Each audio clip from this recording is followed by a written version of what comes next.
ദൈവനാമം വാഴ്ത്തപ്പെടുമാറാകട്ടെ. വീണ്ടും ഒരു വെബിനാറിലേക്ക് ഞങ്ങൾ നിങ്ങളെ ഇവരെ സ്വാഗതം ചെയ്തുകൊള്ളുന്നു. ഇന്ന് വളരെ പ്രാധാന്യം അർഹിക്കുന്ന ഒരു വിഷയമാണ് നമ്മൾ ചർച്ച ചെയ്യുന്നത്. വെളിപ്പാട് പുസ്തകം യഹൂദനോ അതോ സഭയ്ക്കോ എന്ന വിഷയത്തെ ആസ്പദമാക്കിയായിരിക്കും ഞങ്ങൾ നിങ്ങളോട് സംസാരിക്കുന്നത്. പതിവ് പോലെ നമ്മുടെ പാനലിസ്റ്റുകളെ ആദ്യമായി പരിചയപ്പെടുത്തുവാനായിട്ട് ആഗ്രഹിക്കുന്നു. നമ്മോടൊപ്പം ചേരുന്നു എൽഡർ തോമസ് കളപ്പരിൽ, അദ്ദേഹത്തെ ഞാൻ സ്വാഗതം ചെയ്തുകൊള്ളുന്നു. വീണ്ടും നമ്മോടൊപ്പം ചേരുന്നു ബ്രദർ ജിജി ചെറിയൻ, അദ്ദേഹത്തെയും സ്വാഗതം ചെയ്തുകൊള്ളുന്നു. വീണ്ടും റെജിമോൻ മാത്യു നമ്മോടൊപ്പം ചേരുന്നുണ്ട്, അദ്ദേഹത്തെ ഞാൻ സ്വാഗതം ചെയ്തോളൂ. വീണ്ടും നമുക്ക് ഒരു നിമിഷം പ്രാർത്ഥിച്ചുകൊണ്ട് നമുക്ക് ചർച്ചയിലേക്ക് കടക്കാം. പ്രാർത്ഥന നമ്മെ ജിജി ചെറിയൻ നയിക്കുന്നതാണ്. നമുക്ക് പ്രാർത്ഥിക്കാം. ഞങ്ങളെ അതിവാത്സല്യമായി സ്നേഹിക്കുന്ന ഞങ്ങളുടെ സ്വർഗീയ പിതാവായ ദൈവമേ, നന്ദിയോടെ അങ്ങയുടെ സന്നിധിയിലേക്ക് വരുവാനായിട്ട് ഒരു പ്രാവശ്യം കൂടി ഞങ്ങൾക്ക് അവസരം നൽകിയത് ഓർത്ത് ഞങ്ങൾ അങ്ങേ സ്തുതിക്കുന്നു. സംഭവബഹുലമായ ലോകത്തിലാണ് ഞങ്ങൾ ജീവിച്ചിരിക്കുന്ന കർത്താവേ. ഞങ്ങളുടെ ചുറ്റുപാടുകൾ പ്രതിസന്ധികളും പ്രയാസങ്ങളിൽ കൂടി അനേകം പേർ കടന്നു പോകുമ്പോൾ കർത്താവെ, അവർക്ക് ആശ്വാസമായിട്ട് കർത്താവ് ഉള്ളതുകൊണ്ട് സ്തോത്രം കർത്താവെ. അങ്ങയുടെ മുഖത്തേക്ക് നോക്കുവാനായിട്ട്, അങ്ങയുടെ മുഖത്തേക്ക് നോക്കുമ്പോൾ ഞങ്ങൾക്ക് തരുന്ന സൗഖ്യത്തിനായിട്ട് ഞങ്ങൾ അങ്ങേ സ്തുതിക്കുന്ന കർത്താവെ. കർത്താവെ, ഈ ഒരു വെബിനാർ ഞങ്ങൾ ചെയ്യുമ്പോൾ ഇതിൽ അടങ്ങിയിരിക്കുന്ന സത്യങ്ങൾ അനേകം പേർക്ക് മനസ്സിലാക്കുവാനായിട്ട് കർത്താവ് സഹായിക്കണമേ എന്ന് പ്രാർത്ഥിക്കുന്ന കർത്താവെ. പ്രത്യേകിച്ചും ഞങ്ങള് കർത്താവിന്റെ വരവിനോട് അടുത്ത് ജീവിച്ചിരിക്കുന്ന സമയത്ത് അനേക തെറ്റായിട്ടുള്ള പഠിപ്പീരുകൾ ഈ ഭൂമിയിൽ പിശാച് പടച്ചു വിട്ടുകൊണ്ടിരിക്കുമ്പോൾ അതിനെ സത്യത്തെ തുറന്നു കാണിക്കുവാനായിട്ട് ഞങ്ങളെ അങ്ങ് സഹായിക്കണമെന്ന് പ്രാർത്ഥിക്കുന്ന കർത്താവേ. ഇത് ചെയ്യുമ്പോൾ പരിശുദ്ധാത്മാവിന്റെ പൂർണ്ണ നിറവിൽ ഞങ്ങൾക്ക് ഈ കാര്യങ്ങൾ സംസാരിക്കുവാനായിട്ട് ഞങ്ങളെ ഓരോരുത്തരെയും സഹായിക്കണം. ആദിയോടന്തം കൂടെ ഉണ്ടായിരിക്കണം. പ്രാർത്ഥന കേടാനായ സ്തോത്രം ക്രിസ്തുയേശുവിനാൽ ചോദിക്കുന്ന കൃപയുണ്ടായി കേൾക്കുമാറാകണമേ. ആമേൻ. വീണ്ടും നമ്മൾ ചർച്ച ചെയ്യുന്നത് വെളിപ്പാട് പുസ്തകം യഹൂദനോ സഭയ്ക്കോ എന്ന വിഷയത്തെ ആസ്പദമാക്കിയാണ്. വെളിപ്പാട് പുസ്തകം നമുക്കറിയാം, നമ്മുടെ വചനത്തിലെ അവസാനത്തെ പുസ്തകമാണ് വെളിപ്പാട് പുസ്തകം. വളരെ പ്രധാനപ്പെട്ട ഒരു പുസ്തകമാണ്. പ്രവചനങ്ങൾ അടങ്ങിയിരിക്കുന്ന പുസ്തകമാണ്. പ്രത്യേകിച്ച് ഈ അന്ത്യനാളുകളിൽ ജീവിച്ചിരിക്കുന്ന നാം ഓരോരുത്തരും വായിച്ച് മനസ്സിലാക്കി അതിന് പ്രകാരം ജീവിക്കേണ്ടുന്ന ഒരു പുസ്തകമാണ്. എന്നാൽ ഈ പ്രവചനങ്ങൾ നമ്മൾ വ്യാഖ്യാനിക്കുമ്പോൾ ഏത് രീതിയിലാണ് വ്യാഖ്യാനിക്കേണ്ടതെന്ന് മനസ്സിലാക്കേണ്ടത് വളരെ അത്യാവശ്യമാണ്. അങ്ങനെ പറയാൻ കാരണം, ഇന്ന് നിലവിൽ 3 സിദ്ധാന്തങ്ങളാണ് പ്രവചനത്തെ വ്യാഖ്യാനിക്കുവാനായിട്ട് ക്രിസ്തീയ ഗോളത്തിലുള്ളത്. ഒന്നാമത് പ്രെറ്ററിസം എന്നും, രണ്ടാമത്തേത് ഫ്യൂച്ചറിസം എന്നും, മൂന്നാമത്തേത് ഹിസ്റ്റോറിസിസം എന്നുമാണ് ഇതിനെ പറയപ്പെടുന്നത്. നമ്മളൊരു മുമ്പത്തെ വെബിനാറിൽ നമ്മൾ ഇതിനെക്കുറിച്ച് വിശദമായിട്ട് പഠിച്ചതാണ്. അപ്പോൾ പ്രെറ്ററിസവും ഫ്യൂച്ചറിസവും ഒരു പ്രത്യേക കാര്യത്തിന് വേണ്ടി ഉണ്ടാക്കപ്പെട്ടവയാണെന്ന് നമ്മൾ എതിർ ക്രിസ്തുവിന്റെ വെബിനാറിൽ പഠിച്ചതാണ്. പ്രത്യേകിച്ച് നവോത്ഥാന പ്രസ്ഥാനത്തിലെ നേതാക്കൾ എതിർ ക്രിസ്തുവിനെ അന്ന് ഭരിച്ചിരുന്ന റോമൻ കത്തോലിക്ക സഭയാണെന്ന് വിശേഷിച്ചപ്പോ, അല്ലെങ്കിൽ അത് അങ്ങനെ ചൂണ്ടിക്കാണിച്ചപ്പോൾ ആ ഒരു പോയിന്റ് ഓഫ് വ്യൂ, അല്ലെങ്കിൽ ആ ഒരു ചൂണ്ടുവിരൽ മാറ്റം ചെയ്യാൻ വേണ്ടിയാണ് പ്രെറ്ററിസവും ഫ്യൂച്ചറിസം എന്ന് പറയുന്ന 2 തെറ്റായ സിദ്ധാന്തങ്ങൾ പടച്ചുവിട്ടത്. അപ്പോ ഈ 2 സിദ്ധാന്തങ്ങൾ നമ്മൾ പിന്തുടരുകയാണെങ്കിൽ തീർച്ചയായിട്ടും നമ്മൾ ഇരുട്ടിൽ തപ്പുക തന്നെ ചെയ്യും. അതിനാൽ തന്നെ പ്രവചനങ്ങൾ വ്യാഖ്യാനിക്കുവാൻ ഏറ്റവും നല്ല ഒരു സിദ്ധാന്തം ഹിസ്റ്റോറിസിസം ആണെന്ന് നമുക്ക് മനസ്സിലാകും. തുടർന്നുള്ള പഠനങ്ങൾ അതിനെ സ്ഥിരീകരിക്കുന്നതായിട്ട് നമുക്ക് മനസ്സിലാക്കുവാനായിട്ട് സാധിക്കും. ഇനി മേൽ വിവരിച്ച 2 തെറ്റായ സിദ്ധാന്തങ്ങളിലാണ് ഇന്ന് ക്രിസ്ത്യാനികൾ തങ്ങളുടെ ആശയങ്ങളെ കുടുക്കി വെച്ചിരിക്കുന്നത്. ഒരുപക്ഷെ നമ്മൾ നോക്കുമ്പോൾ ഫ്യൂച്ചറിസം ആണ് ഏറ്റവും കൂടുതലായിട്ട് ക്രിസ്തീയ ഗോളത്തില് പ്രചാരത്തിലുള്ള ഒരു സിദ്ധാന്തം. അപ്പോൾ നമ്മൾ അതുപോലെ തന്നെ നമ്മൾ കേട്ടിട്ടുള്ള മറ്റൊരു 2 കാര്യങ്ങളാണ് പ്രീ ട്രിബുലേഷൻ, പോസ്റ്റ് ട്രിബുലേഷൻ. ഒരുപക്ഷെ ബദ്ധ വൈരികളെന്ന് തോന്നിക്കും വിധം അവര് അനേകം ആർഗ്യുമെന്റ്സിൽ അല്ലെങ്കിൽ തർക്കത്തിൽ ഏർപ്പെടുന്നുമെങ്കിലും ഒരു കാര്യം മനസ്സിലാക്കേണ്ടത്, ഇരുവരും വന്നത് ഫ്യൂച്ചറിസത്തിൽ നിന്നാണ്. ഇരുവരും പഠിപ്പിക്കുന്നത് സമീപ ഭാവിയിൽ അല്ലെങ്കിൽ വരുവാനിരിക്കുന്ന ഒരു എതിർ ക്രിസ്തുവിന്റെ ഉദയത്തെക്കുറിച്ചാണ്. വ്യത്യാസം ഇത്ര മാത്രം: കർത്താവ് യേശു ക്രിസ്തുവിന്റെ വരവിന് ശേഷം വെളിപ്പെടുന്ന ഒരു എതിർ ക്രിസ്തുവിനെ പ്രീ ട്രിബുലേഷൻകാര് പഠിപ്പിക്കുമ്പോൾ, പോസ്റ്റ് ട്രിബുലേഷൻകാര് കർത്താവ് യേശു ക്രിസ്തുവിന് വരവിന് മുമ്പുള്ള ഒരു എതിർ ക്രിസ്തുവിനെ തുറന്നു കാണിക്കുന്നു എന്ന് മാത്രമേ ഉള്ളൂ. ഇന്ന് നമ്മൾ ചർച്ച ചെയ്യുന്ന പ്രീ ട്രിബുലേഷനിലെ ഒരു വികലമായിട്ടുള്ള ഒരു പഠനത്തെ, അല്ലെങ്കിൽ വികലമായിട്ടുള്ള ഒരു ആശയത്തെ സംബന്ധിച്ചാണ്. പ്രത്യേകിച്ച് വെളിപ്പാട് പുസ്തകം 4-ാമത്തെ അധ്യായത്തില് സഭ ഈ ഭൂമിയിൽ നിന്ന് രഹസ്യമായിട്ട് കർത്താവിന്റെ വരവെങ്കിൽ എടുക്കപ്പെടുമെന്ന് അവർ പഠിപ്പിക്കുന്നു. അതിന് പ്രകാരം വെളിപ്പാട് പുസ്തകം 4-ാമത്തെ അധ്യായം മുതൽ 19-ാമത്തെ അധ്യായം വരെ നമ്മൾ പരിശോധിക്കുകയാണെങ്കിൽ അവിടെ സഭ എന്ന പരാമർശമില്ല, സഭയുടെ യാതൊരു വ്യാഖ്യാനങ്ങളും ഇല്ല എന്നാണ് അവരുടെ വാദം. അങ്ങനെയാണെങ്കിൽ വെളിപ്പാട് പുസ്തകം 4-ാമത്തെ അധ്യായം മുതൽ 19-ാമത്തെ അധ്യായം വരെ എഴുതിയിരിക്കുന്നത് മറ്റൊരു വ്യക്തിക്കായിരിക്കണം, അല്ലെങ്കിൽ മറ്റൊരു കൂട്ടർക്കായിരിക്കണം. അങ്ങനെ അവർ പഠിപ്പിക്കുന്നു ഈ ഒരു ഭാഗം എഴുതിയിരിക്കുന്നത് ആക്ഷരിക യഹൂദ ജനങ്ങൾക്ക് ആണെന്നാണ്. ഇത് എത്രമാത്രം ശരിയാണെന്ന് തിരുവചനത്തിന്റെ അടിസ്ഥാനത്തിൽ നമ്മൾ പഠിക്കേണ്ടത് വളരെ അത്യാവശ്യമാണ്. ആദ്യമായിട്ട് അവര് ഉന്നയിക്കുന്ന ഒരു ചോദ്യത്തിലേക്ക് കടക്കുവാനായിട്ട് ആഗ്രഹിക്കുന്നു. വെളിപ്പാട് പുസ്തകം 4-ാമത്തെ അധ്യായത്തില് 1-ാമത്തെ വാക്യം ഇങ്ങനെ വായിക്കുന്നു: അനന്തരം സ്വർഗത്തിൽ ഒരു വാതിൽ തുറന്നിരിക്കുന്നത് ഞാൻ കണ്ടു. കാഹളനാദം പോലെ എന്നോട് സംസാരിച്ച് കേട്ട ആദ്യത്തെ ശബ്ദം എന്നോട്, ഇവിടെ കയറി വരിക, മേലാൽ സംഭവിക്കാനുള്ളത് ഞാൻ നിനക്ക് കാണിച്ചു തരാം എന്ന് കൽപ്പിച്ചു. ഇത് യോഹന്നാനോട് പറയുന്ന ശബ്ദമാണെന്ന് നമുക്കറിയാം. എന്നാൽ ഈ വാക്യം സഭയുടെ പ്രതിനിധിയായിട്ടുള്ള യോഹന്നാനോടാണ് പറയുന്നതെന്നാണ് അവർ പറയുന്നത്. വേറൊരു അർത്ഥത്തിൽ പറയുമ്പോൾ സഭയുടെ എടുക്കപ്പെടലിന്റെ ഒരു വ്യക്തമായിട്ടുള്ള തെളിവാണ് ഈ ഒരു വാക്യം എന്നാണ് പ്രീ ട്രിബുലേഷൻ വാദിക്കുന്നത്. ഇത് എത്രമാത്രം ശരിയാണ് നമുക്ക് പരിശോധിക്കാം. ഇപ്പൊ നമ്മൾ കണ്ടു, വെളിപ്പാട് പുസ്തകം 4-ാം അധ്യായം 1-ാം വാക്യ പ്രകാരം ഇവിടെ കയറി വരിക എന്ന് യോഹന്നാനോട് പറയുമ്പോൾ അത് സഭയെ ഭൂമിയിൽ നിന്നും മാറ്റിയതാണ്. അതായത് ഈ ഭൂമിയിൽ ട്രിബുലേഷൻ വരുന്നതിന് മുമ്പ്, അല്ലെങ്കിൽ മഹാകഷ്ടത വരുന്നതിന് മുമ്പായിട്ട് സഭയെ ഭൂമിയിൽ നിന്നും, മണവാട്ടിയുള്ള സഭയെ ഭൂമിയിൽ നിന്നും കർത്താവ് റാപ്ചർ വഴി മാറ്റുന്നതാണ് ഇവിടെ കയറി വരിക എന്നുള്ള ഒരു ഭാഗം അവിടെ പറയുമ്പോൾ ഉദ്ദേശിക്കുന്നത് എന്നുള്ളതാണ് പ്രത്യേകിച്ചും ഈ പ്രീ ട്രിബുലേഷൻ വക്താക്കൾ വാദിക്കുന്നത്. അത് പ്രത്യേകിച്ചും അത് ഫ്യൂച്ചറിസ്റ്റ് സിദ്ധാന്ത പ്രകാരം പഠിക്കുമ്പോൾ അങ്ങനെ തന്നെയാണ് അവർ പഠിപ്പിക്കുന്നത് എന്നുള്ളതാണ് നമ്മൾ കാണുന്നത്. നമ്മൾ വെളിപ്പാട് പുസ്തകം നമ്മൾ പഠിക്കുമ്പോൾ അതിൽ പല കാര്യങ്ങളും, ഭൂരിഭാഗം കാര്യങ്ങളും അവിടെ പ്രതീകാത്മക ശൈലിയിലാണ്, അല്ലെങ്കിൽ സിംബോളിക് ആയിട്ടാണ് അവിടെ കാര്യങ്ങൾ എഴുതിയിരിക്കുന്നത്. പക്ഷെ അതിനർത്ഥം എന്താണ്? അവിടെ അക്ഷരികമായിട്ട് ഒന്നുമില്ല എന്നുള്ളതല്ല.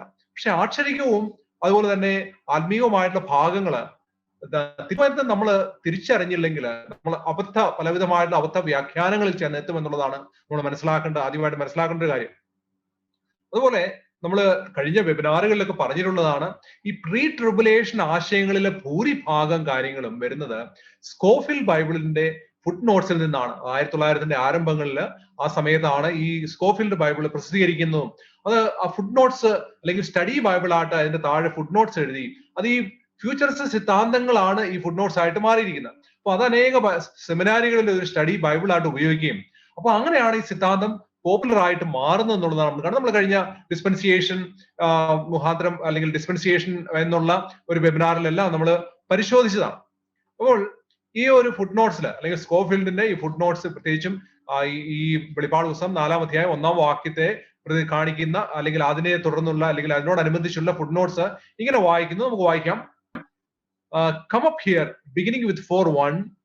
The viewpoint of John is from heaven. അതായത് 4-ാം അധ്യായം, വെളിപ്പാട് പുസ്തകം 4-ാം അധ്യായം 1-ാം വാക്യത്തിലെ അവിടെ യോഹന്നാന് കൊടുക്കുന്നത് അത് സ്വർഗത്തിൽ നിന്നാണ് യോഹന്നാൻ അത് കാണുന്നത് എന്നുള്ളതാണ്. അപ്പം as the word church does not appear again in Revelation until 22:6. അതായത് വെളിപ്പാട് പുസ്തകം 22:16 വരെ ചർച്ച അല്ലെങ്കിൽ സഭ എന്നുള്ള ഒരു വാക്യം അല്ലെങ്കിൽ വാക്ക് ഇതിനുശേഷം പിന്നീട് കാണുന്നേ ഇല്ല എന്നുള്ളതാണ് കാണുന്നത്.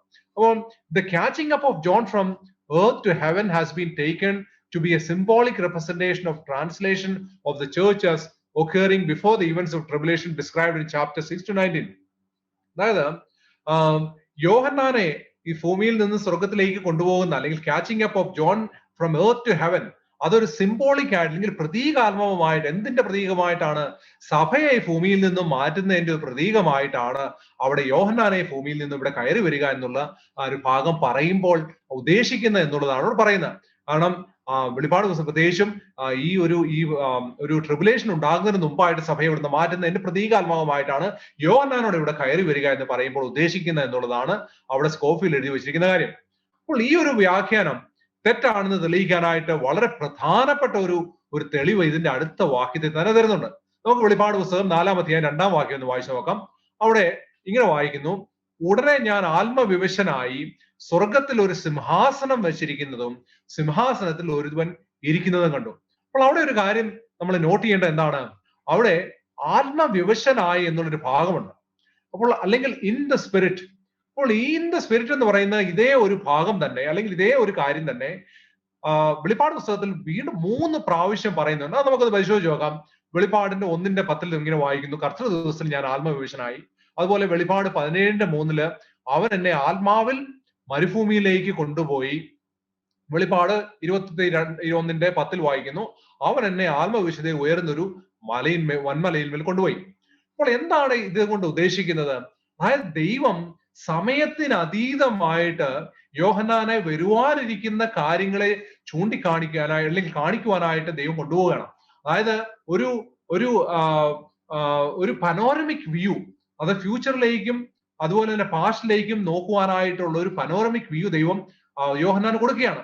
അപ്പോൾ അത് അങ്ങനെയുള്ള ഒരു സന്ദർഭത്തിലാണ് ഈ ഒരു പദം ഉപയോഗിച്ചിരിക്കുന്നത്, അതായത് ആത്മവിവശനായി എന്നുള്ളൊരു പദം ഉപയോഗിക്കുന്നത്. അപ്പോൾ ഇവിടെ സഭയുടെ ഉത്പ്രാപനവുമായിട്ട് യാതൊരു ബന്ധവും ഇവിടെ പറയുന്നില്ല എന്നുള്ളതാണ് നമ്മൾ കാണുന്നത്. അതുപോലെ തന്നെ ശ്രദ്ധിക്കേണ്ട വേറൊരു കാര്യം എന്താണ്?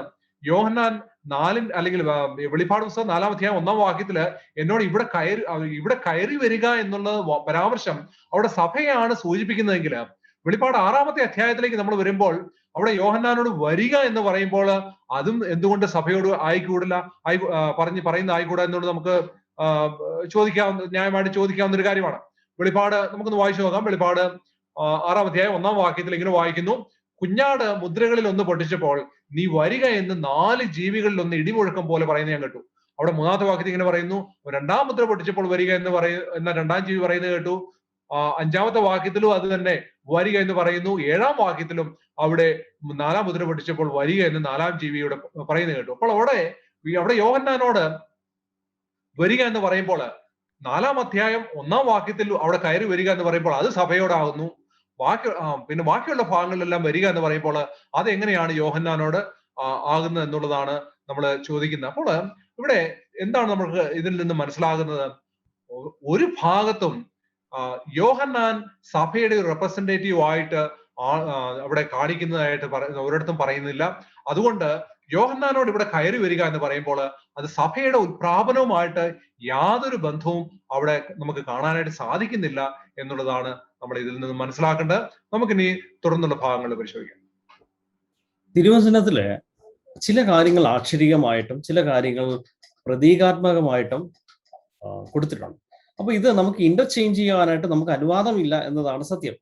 ഒരിക്കൽ എന്നോട് എൻ്റെ ഒരു സുഹൃത്ത് പറഞ്ഞു, സ്വർഗത്തില് നമുക്ക് പിതാവായ ദൈവം ഉള്ളതുപോലെ തന്നെ മാതാവായ ഒരു അമ്മയും ഉണ്ടെന്ന് പറഞ്ഞു. അപ്പോൾ ഞാൻ ചോദിച്ചു, ഇത് എങ്ങനെയാണ് നീ പറഞ്ഞതെന്ന് ചോദിച്ചപ്പോൾ ഒരു വാക്യം എടുത്തു തന്നു. ഗലാത്യ ലേഖനം 4-ാമത്തെ അധ്യായത്തില് 26 എടുത്തിട്ടാണ് പുള്ളി പറഞ്ഞത്. അവിടെ മീതെയുള്ള യെരുശലേമോ സ്വതന്ത്രയാകുന്നു, അവൾ തന്നെ നമ്മുടെ അമ്മ. അപ്പൊ ഇത് ഗലാത്യ ലേഖനം വായിച്ചിട്ടുള്ളവർക്ക് എല്ലാവർക്കും അറിയാം, ഇതൊരു ആലിഗോറിക്കൽ റെപ്രസെന്റേഷനാണ്. ഇതൊരു പ്രതീകാത്മകമായിട്ടുള്ള ഒരു ശൈലിയിൽ പൗലോസ് എഴുതിയിരിക്കുകയാണ്. ഇതൊരിക്കലും ആക്ഷരികമായിട്ടുള്ള രീതിയിൽ നമുക്ക് എടുക്കുവാനായിട്ട് സ്വാതന്ത്ര്യം ദൈവം തന്നിട്ടില്ല. ഇതുപോലെ തന്നെ വെളിപ്പാട് പുസ്തകത്തിൽ നമ്മൾ നോക്കുമ്പോൾ പ്രതീകാത്മകമായിട്ടുള്ള കാര്യങ്ങളുണ്ട്, അതുപോലെ തന്നെ ആക്ഷരികമായിട്ടുള്ള കാര്യങ്ങളുണ്ട്. ഇത് അങ്ങോട്ടും ഇങ്ങോട്ടും ഇന്റർചേഞ്ച് ചെയ്ത് എടുക്കുവാനുള്ള സ്വാതന്ത്ര്യം തിരുവചനവും ദൈവം നമുക്ക് തരുന്നില്ല എന്നതാണ് വാസ്തവം. അതുകൊണ്ട് തന്നെ 4-ാമത്തെ അധ്യായം 1-ൽ പറഞ്ഞിരിക്കുന്ന ആ ഒരു കാര്യം യോഹന്നാനോട് പറഞ്ഞതാണ്, സഭയോട് പറഞ്ഞതല്ല എന്ന് വേണം നമുക്ക് മനസ്സിലാക്കാൻ. തുടർന്ന് നമ്മൾ അടുത്തൊരു വാദം, ഇതിനോട് അനുബന്ധപ്പെട്ട മറ്റൊരു വാദം വരുന്നത് 4-ാമത്തെ അധ്യായം 4-ാമത്തെ വാക്യത്തിൽ നിന്നാണ്. അവിടെ 24 മൂപ്പന്മാരെ പരിചയപ്പെടുത്തുമ്പോൾ ഇത് ഉൾപ്രാവണത്തിൽ എടുക്കപ്പെട്ട സഭയുടെ പ്രതിനിധികളാണെന്ന് പ്രീ ട്രിബുലേഷൻ വാദിക്കുന്നുണ്ട്. ഇത് ശരിയാണോ എന്ന് നമുക്ക് പരിശോധിക്കാം. തീർച്ചയായിട്ടും നമ്മളത് പരിശോധിക്കേണ്ടതായിട്ടുണ്ട്. നമ്മൾ കണ്ടു വെളിപാട് 4:1 യോഹന്നാനോട് ഇവിടെ കയറി വരിക എന്ന് പറഞ്ഞിരിക്കുന്ന വാക്യത്തെ എപ്രകാരമാണ് ഇവർ വളച്ചൊടിച്ചത് സഭയോട് കയറി വരിക എന്ന് പറഞ്ഞതെന്ന് നമ്മൾ മനസ്സിലാക്കി. ആ ഒരു വാദം നിലനിൽക്കുന്നില്ല എന്ന് നമ്മളിപ്പോൾ കണ്ടു കഴിഞ്ഞു. അതിനാൽ തന്നെയും ഇതിനെ സ്ഥിരീകരിക്കുന്നതിന് വേണ്ടിയിട്ട് അപ്പൊ അവർക്ക് മറ്റൊരു വാക്യം നോക്കണമായിരുന്നു. അപ്പം വെളിപാട് 4 പറഞ്ഞിരിക്കുന്നതായ അവിടെ ചില 24 മൂപ്പന്മാരുടെ കാര്യം പറയുന്നുണ്ട്. ആ വാക്യത്തെ പിന്തുണച്ചുകൊണ്ട് ഈ എടുക്കപ്പെട്ട സഭയിൽ നിന്നും ചേർക്കപ്പെട്ട 24 മൂപ്പന്മാരാണ് എന്നൊരു വാദം പ്രീ ട്രിബുലേഷൻകാർ കൊണ്ടുവരുന്നത്. നമുക്ക് ആ വാക്യം ഒന്ന് വായിച്ചുകൊണ്ട് ആരംഭിക്കാം. വെളിപാട് 4:4 സിംഹാസനത്തിന് ചുറ്റിലും 24 സിംഹാസനം, വെള്ളയുടുപ്പ് ധരിച്ചുകൊണ്ട് സിംഹാസനത്തിൽ ഇരിക്കുന്ന 24 മൂപ്പന്മാർ, അവരുടെ തലയിൽ പൊൻകിരീടം എന്നോട് പറഞ്ഞിരിക്കുന്നു. അപ്പോൾ ഇവിടെ ഈ പറഞ്ഞിരിക്കുന്ന 24 മൂപ്പന്മാര് ഈ യോഹന്നാൻ 4:1 ഇവിടെ കയറി വരിക എന്ന് പറഞ്ഞപ്പോൾ എടുക്കപ്പെട്ട സഭയിൽ നിന്നും വന്നതാണ് എന്നുള്ളതാണ് ഇവരുടെ വാദം. അതിന് പ്രധാനമായിട്ട് അവർ ഉപയോഗിക്കുന്നത് സ്കോഫീൽഡിനെ തന്നെ റെഫറൻസ് ബൈബിളാണ്. ആ സ്കോഫീൽഡ് റെഫറൻസ് ബൈബിളിന്റെ ഫുട് നോട്ട് വായിക്കുമ്പോൾ സ്കോഫീൽഡ് അവിടെ വ്യക്തമായിട്ടും രേഖപ്പെടുത്തിയിട്ടുണ്ട് ഇത് ഈ സഭയിൽ നിന്നും എടുക്കപ്പെട്ട മൂപ്പന്മാരാണെന്ന്. നമുക്കൊന്ന് വായിക്കാം. These elders represent the church. The very word elder has church significance. അതായത് ഈ 24 മൂപ്പന്മാരും സഭയിൽ നിന്നും എടുക്കപ്പെട്ടവരാണ്. അതുപോലെ തന്നെ എൽഡർ എന്ന പദം സഭയുമായി ബന്ധപ്പെട്ടതാണ് എന്ന് 1 തിമോത്തി 5:17 അതുപോലെ തന്നെ തീത്തോസ് 1:5 വെച്ചിട്ട് അവർ വാദിക്കുകയാണ്. അപ്പൊ അതുപോലെ തന്നെ ഈ മൂപ്പന്മാരുടെ തലയിൽ കിരീടം ഉള്ളതുകൊണ്ട് അത് കിരീടം എന്ന് പറയുന്നത് സഭയിലെ വിശുദ്ധന്മാർക്ക് വേണ്ടി അർപ്പിക്കപ്പെടുന്ന ഒന്നാണ്. അതുകൊണ്ട് തീർച്ചയായിട്ടും ഇത് ഈ എടുക്കപ്പെട്ട സഭയിൽ നിന്നും തിരഞ്ഞെടുക്കപ്പെട്ട 24 മൂപ്പന്മാരാണെന്ന് അവിടെ സ്കോഫീൽഡ് വാദിക്കുന്നതായിട്ട് കാണാം. എന്നാൽ ഈ വാദം ശരിയാണോ? അത് തീർച്ചയായിട്ടും ആ വാദം നിലനിൽക്കുന്നില്ല. നമ്മൾ കണ്ടു. അതായത് എന്താണ്, അവിടെ സഭയോടല്ല കയറി വരാൻ പറഞ്ഞിരിക്കുന്നത്. യോഹന്നാനെ വിഷൻ കാണിക്കുവാനായിട്ട് ദൈവം ക്ഷണിക്കുകയാണ്. അതിനെ വേറൊരു രീതിയിൽ വളച്ചൊടിച്ചിട്ടാണ് ഇവിടെ അങ്ങനെ പറയുന്നത് കാണാൻ സാധിക്കും. അതുകൊണ്ട് തന്നെ ഈ മൂപ്പന്മാര് 24 മൂപ്പന്മാർ ഈ സഭയിൽ നിന്നും എടുക്കപ്പെട്ടവരാണ് എന്ന് പറയുന്ന വാദം നിലനിൽക്കുന്നില്ല എന്നുള്ളതാണ്. കാരണം മുമ്പോട്ട് നോക്കുമ്പോൾ വിശുദ്ധന്മാർ എന്നുള്ള പദങ്ങളും ധാരാളം കൊടുത്തിട്ടുണ്ട്. അപ്പൊ അതുകൊണ്ട് വെളിപാട് 4 ശേഷം പല അധ്യായങ്ങൾ പരിശോധിക്കുമ്പോഴും വിശുദ്ധന്മാർ എന്നുള്ള പദം ധാരാളം ഭാഗത്ത് കൊടുത്തിട്ടുണ്ട്. അതെന്തുകൊണ്ട് സഭ ആയിക്കൂടാന്ന് മറു ചോദ്യം ഇവിടെ നിലനിൽക്കുകയാണ്. അതുകൊണ്ട് തന്നെ വെളിപാട് 4:1 സഭ എടുക്കപ്പെട്ടു എന്ന് പറയുന്ന വാദം നിലനിൽക്കുന്നില്ല. അതുകൊണ്ട് തന്നെ ഈ സഭയിൽ നിന്നുള്ളവരാണ് 24 മൂപ്പന്മാർ എന്ന് പറയുന്ന വാദവും നിലനിൽക്കുന്നില്ല. ഇനി ആരാണ് മൂപ്പന്മാർ എന്നുള്ളത് നമുക്ക് പരിശോധിക്കണം. അതായത് ഈ 24 മൂപ്പന്മാർ ആരാണെന്നുള്ളതിൽ പലതരത്തിലുള്ള വ്യാഖ്യാനങ്ങളും ഇന്ന് ക്രൈസ്തവ ഗോളത്തിലുണ്ട്. അതിൽ ഏറ്റവും പ്രോമിനന്റ് ആയിട്ടുള്ള അല്ലെങ്കിൽ ഏറ്റവും സ്വീകാര്യമായിട്ടുള്ള വാദം എന്ന് പറയുന്നത് അത് നമുക്ക് കാണാൻ സാധിക്കും. കർത്താവായ യേശുക്രിസ്തുവിന്റെ ഉയർപ്പിന്റെ സമയത്ത് കർത്താവ് ഉയർത്ത കൂടെ തന്നെ ചില ആളുകളും കൂടെ ഉയർത്തു എന്ന് പല തിരുവചന സുവിശേഷങ്ങളിലും രേഖപ്പെടുത്തിയിട്ടുണ്ട്. അതിൽ നമുക്ക് ആ വാക്യം ഒന്ന് വായിക്കാം. അവിടെ മത്തായിയുടെ സുവിശേഷം 27-ാം അധ്യായം 52-ഉം 53-ലുമാണ് ഇത് രേഖപ്പെടുത്തിയിരിക്കുന്നത്. ഭൂമി കുലുങ്ങി, പാറകൾ പിളർന്നു, കല്ലറകൾ തുറന്നു, നിദ്ര പ്രാപിച്ച വിശുദ്ധന്മാരുടെ ശരീരങ്ങൾ പലതും ഉയർത്തു. അവന്റെ പുനരുത്ഥാനത്തിന് ശേഷം കല്ലറകളെ വിട്ടു വിശുദ്ധ നഗരത്തിൽ ചെന്ന് പലർക്കും പ്രത്യക്ഷനായി. അപ്പോൾ കർത്താവിന്റെ കൂടെ ഉയർത്തെഴുന്നേൽക്കുക മാത്രമല്ല, അവര് കല്ലറകളെ വിട്ട് അവിടെയുള്ള പല അതായത് യെരുശലേമിൽ ചെന്ന് പലർക്കും പ്രത്യക്ഷനായി എന്ന് അവിടെ രേഖപ്പെടുത്തുകയാണ്. അപ്പൊ ഒരു ഇലൂഷൻ ആയിരുന്നില്ല, ശരിക്കും നടന്ന സംഭവമാണെന്ന് ഇതിൽ നമുക്ക് മനസ്സിലാക്കാൻ സാധിക്കും. അപ്പോൾ ഇപ്രകാരം ഉയർക്കപ്പെട്ടവരാണ് ഇവിടെ കർത്താവിന്റെ കൂടെയുള്ള 24 മൂപ്പന്മാരെന്നുള്ളതാണ് ഇവിടെ നമ്മൾ മനസ്സിലാക്കിയിട്ട് പ്രധാനപ്പെട്ട കാര്യം. ഇതാണ് ഏറ്റവും പ്രോമിനന്റ് ആയിട്ടുള്ള ഒരു വാദം എന്ന് പറയുന്നത്. അപ്പൊ കർത്താവ് അതുപോലെ തന്നെ ഇവിടെ ഉയർത്തെഴുന്നേറ്റു എന്ന് പറയുന്നത് എഗ്രിയോ എന്ന് പറയുന്നതായ ഗ്രീക്ക് പദമാണ് അവിടെ ഈ ഉയർത്തെഴുന്നേറ്റു എന്ന് പറയുന്നത്. അപ്പൊ അവർ പുറത്തേക്ക് വന്നു എന്നുള്ളതാണ് അതിന്റെ ശരിയായിട്ടുള്ള ട്രാൻസ്ലേഷൻ എന്ന് പറയുന്നത്. ഇതും തിരുവചനത്തിലെ ഒരു നിവൃത്തിയാണ്, ഒരു പ്രവചനത്തിന്റെ നിവൃത്തിയാണ്. അതായത് കർത്താവ് ഉയർത്തെഴുതുന്ന കൂടെ തന്നെ ഈ ഉയർത്തെഴുന്നേറ്റ വിശുദ്ധന്മാരെന്ന് പറയുന്നത് യെശയ്യാ പ്രവചനത്തിലെ ഒരു പ്രവചനത്തിലെ നിവൃത്തിയാണ് എന്ന് കാണാൻ സാധിക്കും. അത് യെശയ്യാവ് 26:19 അത് രേഖപ്പെടുത്തിയിരിക്കുന്നത്. നിന്റെ മൃതന്മാർ ജീവിക്കും, എന്റെ ശവങ്ങൾ എഴുന്നേൽക്കും, പൊടിയിൽ കിടക്കുന്നവരെ ഉണർന്ന് ഘോഷിപ്പിൻ, നിന്റെ മഞ്ഞ് പ്രഭാതത്തിലെ മഞ്ഞ് പോലെ ഇരിക്കുന്നു, ഭൂമി പ്രേതന്മാരെ പ്രസവിക്കുമല്ലോ എന്നും പറഞ്ഞിരിക്കുന്നതായിട്ട് കാണാം. അപ്പൊ ഈ ഒരു പ്രവചനത്തിന്റെ യെശയ്യാ പറഞ്ഞിരിക്കുന്ന ഈ പ്രവചനത്തിന്റെ പൂർണ്ണമായിട്ടും ഉള്ള ഒരു നിവൃത്തിയാണ് ഇവിടെ കർത്താവ് ഉയർത്തെഴുന്നേറ്റപ്പോൾ കൂടെ ഉയർത്തെഴുന്നേറ്റപ്പെട്ട വിശുദ്ധന്മാർ എന്നുള്ളതാണ് മനസ്സിലാക്കേണ്ടത്. മറ്റൊരു വാക്കുകൂടെ നമുക്ക് വായിക്കാം.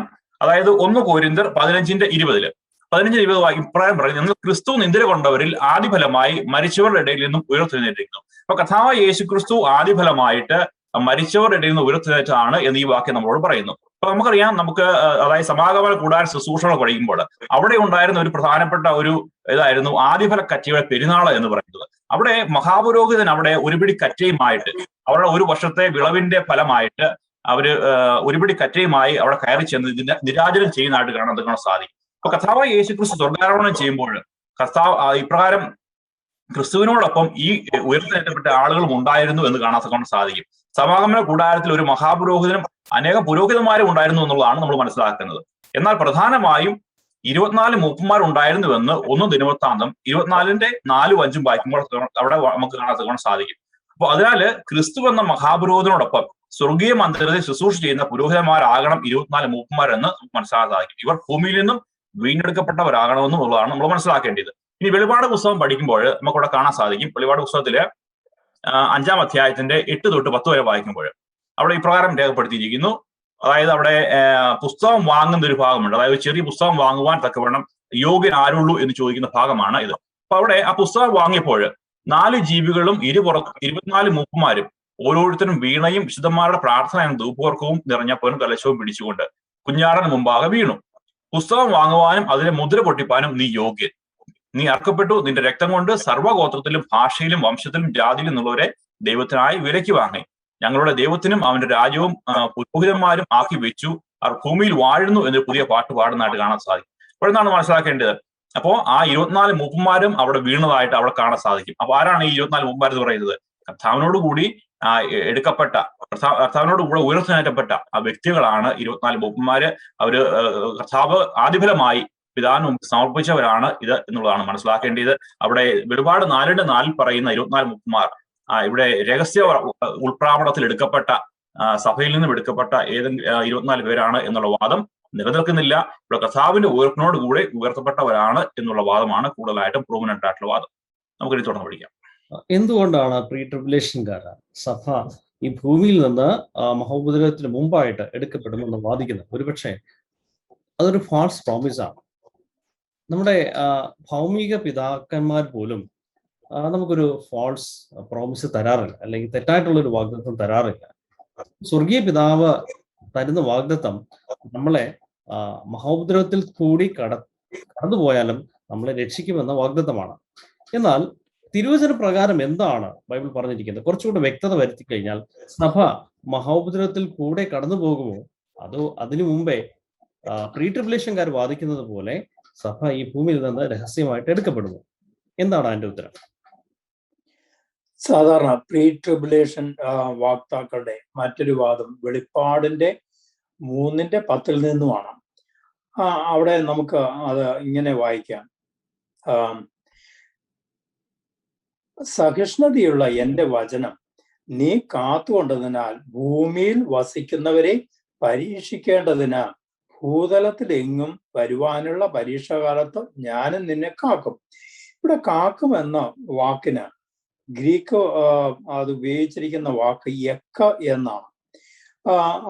ഈ വാഗ്ദാനം ഫിലഡൽഫിയ സഭയ്ക്കാണ് എഴുതുന്നതെങ്കിലും സഭയ്ക്കുള്ള ദൂതുകൾക്ക് 3 തലങ്ങളുണ്ട് എന്ന് നമുക്ക് കാണാൻ സാധിക്കും.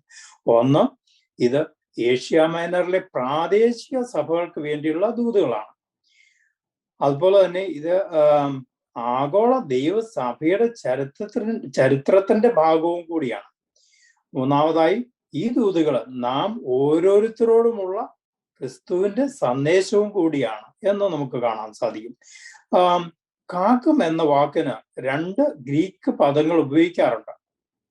ഒന്ന് എക്ക്, പിന്നെ ഒന്നാമത്തേത് അപ്പോ എന്നാണ്. അതിന്റെ അർത്ഥം വിട്ടു നിന്നും, അകത്തു നിന്നും ആണ്.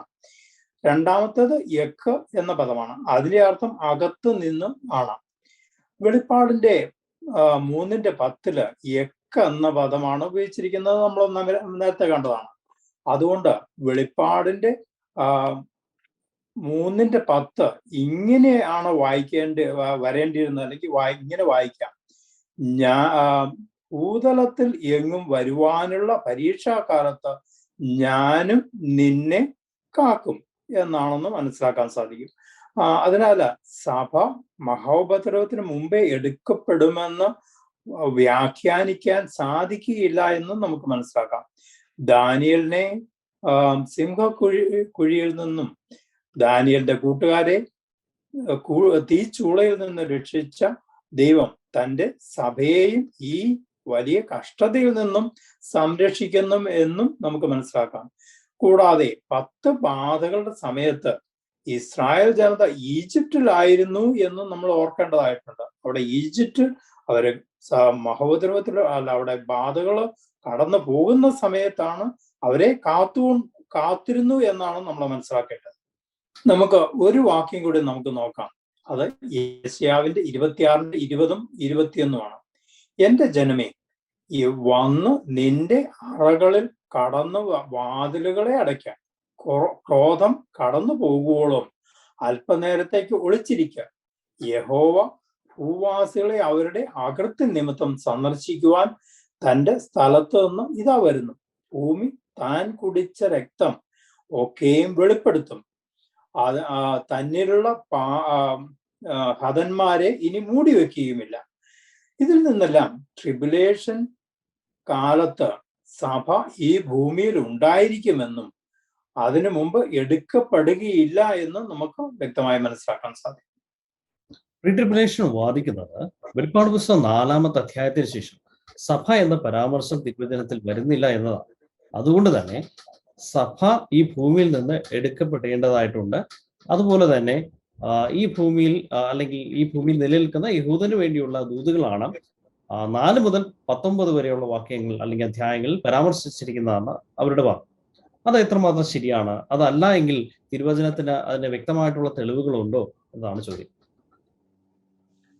ഇപ്പൊ നമ്മൾ ചിന്തിച്ചുകൊണ്ടിരിക്കുന്നത് പ്രീ ട്രിബുലേഷൻ അനുസരിച്ച് അല്ലെങ്കിൽ പ്രീ ട്രിബുലേഷൻ വക്താക്കളുടെ വാദങ്ങൾ അനുസരിച്ച് സഭ ഈ ഭൂമിയിൽ നിന്നും ട്രിബുലേഷൻ മുമ്പായിട്ട് മാറ്റപ്പെടും. അപ്പൊ അവര് വെളിപ്പാട് പുസ്തകം 4-ാം അധ്യായം 1-ാം വാക്യത്തിന്റെ ആ ഭാഗങ്ങളെ കാണിച്ചുകൊണ്ടാണ് ഒരു പ്രത്യേകിച്ചും പറയുന്നത് എന്നുള്ളതാണ് നമ്മൾ മനസ്സിലാക്കുന്നത്. അപ്പോൾ സഭ എന്നുള്ള ഒരു വാക്ക് വെളിപ്പാട് പുസ്തകം 4-ാം അധ്യായത്തിന് ശേഷം പിന്നെ കാണുന്നില്ല. അത് 22-ാം അധ്യായം വരെ കാണുന്നില്ല. അതുകൊണ്ട് സഭ ഈ ഭൂമിയിൽ കാണുകയില്ല എന്നുള്ളതാണ് അവർ പറയുന്നത്. പക്ഷെ നമ്മൾ തിരുവചനം പരിശോധിക്കുമ്പോൾ ദൈവം എന്നൊരു പരാമർശം എസ്തർ എന്ന പുസ്തകത്തിലും അതുപോലെ തന്നെ ശലോമോന്റെ സോങ് ഓഫ് സോളമൻ എന്നുള്ള പുസ്തകത്തിലും ഒബദിയാവ് എന്നുള്ള പുസ്തകത്തിലും ഒന്നും കാണുന്നില്ല എന്നതാണ് നമ്മൾ മനസ്സിലാക്കേണ്ടത്. അപ്പൊ അതിനർത്ഥം എന്താണ്? ഈ പുസ്തകങ്ങളൊന്നും ദൈവശ്വാസീയമല്ലെന്നോ അല്ലെങ്കിൽ ദൈവികമല്ലെന്നോ ആണെന്ന് നമുക്ക് പറയാൻ പറ്റുമോ? തീർച്ചയായിട്ടും അല്ല എന്നുള്ളതാണ് നമ്മൾ മനസ്സിലാക്കേണ്ടത്. അപ്പൊ വെളിപ്പാട് പുസ്തകം 4-ാം അധ്യായത്തിന് ശേഷവും സഭ ഇവിടെ തന്നെ ഉണ്ട് എന്നുള്ളതിന് മതിയായിട്ടുള്ള തെളിവുകൾ തിരുവചനം തന്നെ നിരത്തുന്നുണ്ട്. അതിലെ പ്രധാനപ്പെട്ട ഒരു ഭാഗം എന്ന് പറയുന്നത് വിശുദ്ധന്മാരെ കുറിച്ചുള്ള പരാമർശമാണ്.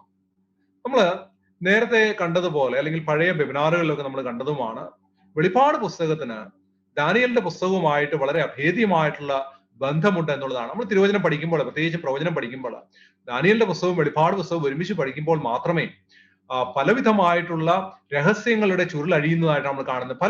പലവിധമായിട്ടുള്ള പ്രത്യേകിച്ചും പ്രവചനങ്ങളും പൂർണ്ണമായിട്ടും മനസ്സിലാക്കണമെങ്കിൽ ഈ 2 പുസ്തകങ്ങളും സൈഡ് ബൈ സൈഡ് പഠിച്ചാൽ മാത്രമേ നമുക്ക് മനസ്സിലാവുകയുള്ളൂ. ഇപ്പോൾ പ്രത്യേകിച്ച് ദാനിയേലിന്റെ 7-ാം അധ്യായം 21, 22 വാക്യങ്ങൾ നമ്മൾ പരിശോധിച്ച് നോക്കാം. അവിടെ നമ്മൾ ഇങ്ങനെ വായിക്കുന്നു: വയോധികനായവൻ വന്ന് അത്യുന്നതനായവന്റെ വിശുദ്ധന്മാർക്ക് ന്യായാധിപത്യം നൽകുകയും വിശുദ്ധന്മാർ രാജ്യത്വം കൈവശമാക്കുന്ന കാലം വരികയും ചെയ്യുവോളം ആ കൊമ്പ് വിശുദ്ധന്മാരോട് യുദ്ധം ചെയ്ത് അവരെ ജയിക്കുന്നത് ഞാൻ കണ്ടു. അപ്പോൾ ഇവിടെ നമ്മൾ ഫോക്കസ് ചെയ്യാനായിട്ട് പോകുന്ന ഒരു കാര്യം എന്ന് പറഞ്ഞാൽ അവിടെ ഒരു വിശുദ്ധന്മാരോട് യുദ്ധം ചെയ്യുന്ന ഒരു കൊമ്പ്. അപ്പോൾ ദാനിയേലിന്റെ 7-ാം അധ്യായത്തിലെ ചെറിയ കൊമ്പ് എതിർക്രിസ്തു ആണെന്ന് നമ്മൾ നേരത്തെ ഉള്ള വെബിനാറുകളിൽ കണ്ടതാണ്. എതിർക്രിസ്തു എന്നുള്ള വെബിനാർ നിങ്ങൾ കാണുകയാണെങ്കിൽ ഇതിനെക്കുറിച്ച് കൂടുതൽ വ്യക്തമായിട്ട് നിങ്ങൾക്ക് മനസ്സിലാവും. അവിടെ വിശുദ്ധന്മാരോട് യുദ്ധം ചെയ്ത് ജയിക്കുന്ന ഒരു കൊമ്പിനെ അവിടെ കാണുന്നുണ്ട്. അപ്പൊ ഇതേ കാര്യം തന്നെ വെളിപ്പാട് പുസ്തകം 13-ാം അധ്യായം 4-ലും 7-ലും പറഞ്ഞിരിക്കുന്നു എന്നുള്ളതാണ് നമ്മൾ കാണുന്നത്. ഇങ്ങനെ വായിക്കുന്നു: മൃഗത്തിന് അധികാരം കൊടുത്തത് കൊണ്ട് അവർ മഹാസർപ്പത്തെ നമസ്കരിച്ചു, മൃഗത്തോട് തുല്യരാൻ അതിനോട് പൊരുതുവാൻ ആർക്ക് കഴിയും എന്ന് പറഞ്ഞ് മൃഗത്തെ നമസ്കരിച്ചു. 7-ാം വാക്യത്തിൽ ഇങ്ങനെ പറയുന്നു: വിശുദ്ധന്മാരോട് യുദ്ധം ചെയ്ത് അവരെ ജയിപ്പാനും അതിന് അധികാരം ലഭിച്ചു. സകല ഗോത്രത്തിന്മേലും വംശത്തിന്മേലും ഭാഷമേലും ജാതിമേലും അധികാരം ലഭിച്ചു. അവിടെ ദാനിയേലിന്റെ പുസ്തകത്തിൽ പറയുന്ന 7-ാം അധ്യായത്തിൽ പറയുന്ന ചെറിയ കൊമ്പും ഇവിടെ 13-ാം അധ്യായത്തിൽ പറയുന്ന മൃഗവും അത് എതിർക്രിസ്തുവാണ്. അത് വിശുദ്ധന്മാരെ യുദ്ധം ചെയ്ത് അല്ലെങ്കിൽ വിശുദ്ധന്മാരെ അല്ലെ അവരെ പെർസിക്യൂട്ട് ചെയ്യുന്ന ഒരു അല്ലെങ്കിൽ അവരെ പീഡിപ്പിക്കുന്ന ഒരു ശക്തിയായിട്ടാണ് അവിടെ കാണിക്കുന്നത്. അപ്പോൾ ഇവിടെ പരാമർശിച്ചിരിക്കുന്ന വിശുദ്ധന്മാർ ആരാണ്? അത് യഹൂദന്മാരാണെന്നുള്ളതാണ് പ്രീ ട്രിബുലേഷൻ വക്താക്കൾ വാദിക്കുന്നത്. എന്നാൽ തിരുവചനം അങ്ങനെയല്ല രേഖപ്പെടുത്തിയിരിക്കുന്നത്. സഭയിലെ വിശ്വാസികളെ കാണിക്കാനായിട്ടാണ് വിശുദ്ധന്മാർ എന്നുള്ള കാര്യം പറഞ്ഞിരിക്കുന്നത്. അത് പുതിയ നിയമത്തിൽ 40-ലധികം പ്രാവശ്യം വിശുദ്ധന്മാരെന്ന് വിവരിച്ചിട്ടുണ്ട്. ചില ഉദാഹരണങ്ങൾ നമുക്ക് പരിശോധിക്കാം. അവിടെ പ്രവൃത്തികളുടെ 9-ാം അധ്യായം 13-ാമത്തെ വാക്യത്തിൽ അവിടെ വിശുദ്ധന്മാരെന്ന് പറയുന്നുണ്ട്. പ്രവൃത്തികൾ പിന്നീട് 32-ലും 9-ാം അധ്യായം 32-ലും 41-ലും വിശുദ്ധന്മാരെന്ന് നമ്മൾ കാണുന്നുണ്ട്. അവിടെ അതുപോലെ തന്നെ പ്രവൃത്തികളുടെ 26-ാം അധ്യായം 10-ാം വാക്യത്തിലും വിശുദ്ധന്മാര് എന്നുള്ളൊരു പദം നമ്മളിവിടെ കാണുന്നുണ്ട്. അപ്പൊ ഈ വാക്യങ്ങളെല്ലാം തന്നെ അതുപോലെ തന്നെ അധിക ഭാഗങ്ങളും വിശുദ്ധന്മാര് എന്നുള്ള പദം അവിടെ വരുമ്പോൾ അതെല്ലാം സഭയെ കാണിക്കുവാനായിട്ടാണ് ഉപയോഗിച്ചിരിക്കുന്നത് എന്നുള്ളതാണ് നമ്മൾ കാണുന്നത്. അപ്പോൾ വെളിപ്പാട് പുസ്തകത്തിന്റെ 4-ാം അധ്യായത്തിന് ശേഷവും വിശുദ്ധന്മാർ എന്നുള്ള പദം തന്നെ അനവധി തവണ പ്രത്യക്ഷപ്പെടുന്നതായിട്ടാണ് നമ്മൾ കാണുന്നത്. നമുക്ക് ചില വാക്യങ്ങൾ കൂടെ നോക്കാം. വെളിപ്പാട് പുസ്തകം 13-ാം അധ്യായം 7-ലും 10-ലും വിശുദ്ധന്മാരെന്ന് പറയുന്നുണ്ട്. അതുപോലെ തന്നെ വെളിപ്പാടിന്റെ 14-ന്റെ 12-ലും വിശുദ്ധന്മാരെന്ന് പറയുന്നുണ്ട്. അപ്പോൾ അതുപോലെ വെളിപ്പാടിന്റെ 11-ന്റെ 8-ാം വാക്യത്തിൽ പറയുന്നുണ്ട്, 16:6 പറയുന്നുണ്ട്, 17:6 പറയുന്നുണ്ട്, 18:24 പറയുന്നുണ്ട്. അതുപോലെ തന്നെ 13 നമ്മൾ നേരത്തെ കണ്ടുപോലെ 7-ലും 10-ലും വിശുദ്ധന്മാരെ കുറിച്ച് പറയുന്നുണ്ട്. അവിടെ ഈ വാക്യങ്ങളെല്ലാം ആരെ കുറിച്ചാണ് കാണിക്കുന്നത്? ഇത് ഇസ്രായേൽ മക്കളെ കുറിച്ചാണോ? തീർച്ചയായിട്ടും അല്ല എന്നുള്ളതാണ് കാണുന്നത്. നമ്മൾ ആരാണ് ശരിയായിട്ടുള്ള ഇസ്രായേൽ എന്നുള്ളത് നമ്മൾ നേരത്തെ മനസ്സിലാക്കിയതാണ്. അത് ആത്മീയ ഇസ്രായേൽ ആണ് ശരിയായിട്ടുള്ള ഇസ്രായേൽ.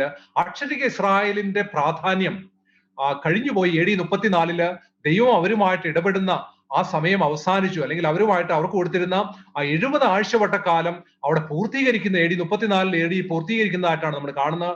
അതിനുശേഷം സഭയെയാണ് നമുക്കറിയാം, ആ കാട്ടൊലിവായിരുന്ന ആ സഭ അല്ലെങ്കിൽ ജാതികളെ ആ നല്ല ഒലിവിനോട് ഒട്ടിച്ച് ചേർക്കുന്നതായിട്ട് നമ്മൾ കാണുന്നുണ്ട്. അപ്പോൾ അങ്ങനെ വരുമ്പോൾ വിശുദ്ധന്മാരെന്ന് പറയുന്ന ഇവിടെ പദം അത് സഭ തന്നെയാണ്, അല്ലാതെ അക്ഷരികമായിട്ടുള്ള ഇസ്രായേൽ അല്ലെങ്കിൽ പ്രീ ട്രിബുലേഷൻകാർ വാദിക്കുന്നത് പോലെ അത് ഇസ്രായേൽ അല്ല. അവർ വെളിപാട് പുസ്തകം 4-ാം അധ്യായത്തിന് ശേഷം സഭ ഈ ഭൂമിയിൽ ഇല്ല എന്നുള്ള വാദം തെറ്റാണ് എന്നുള്ളത് നമ്മൾ വീണ്ടും വീണ്ടും ചൂണ്ടിക്കാണിക്കുവാനായിട്ട് ആഗ്രഹിക്കുകയാണ്.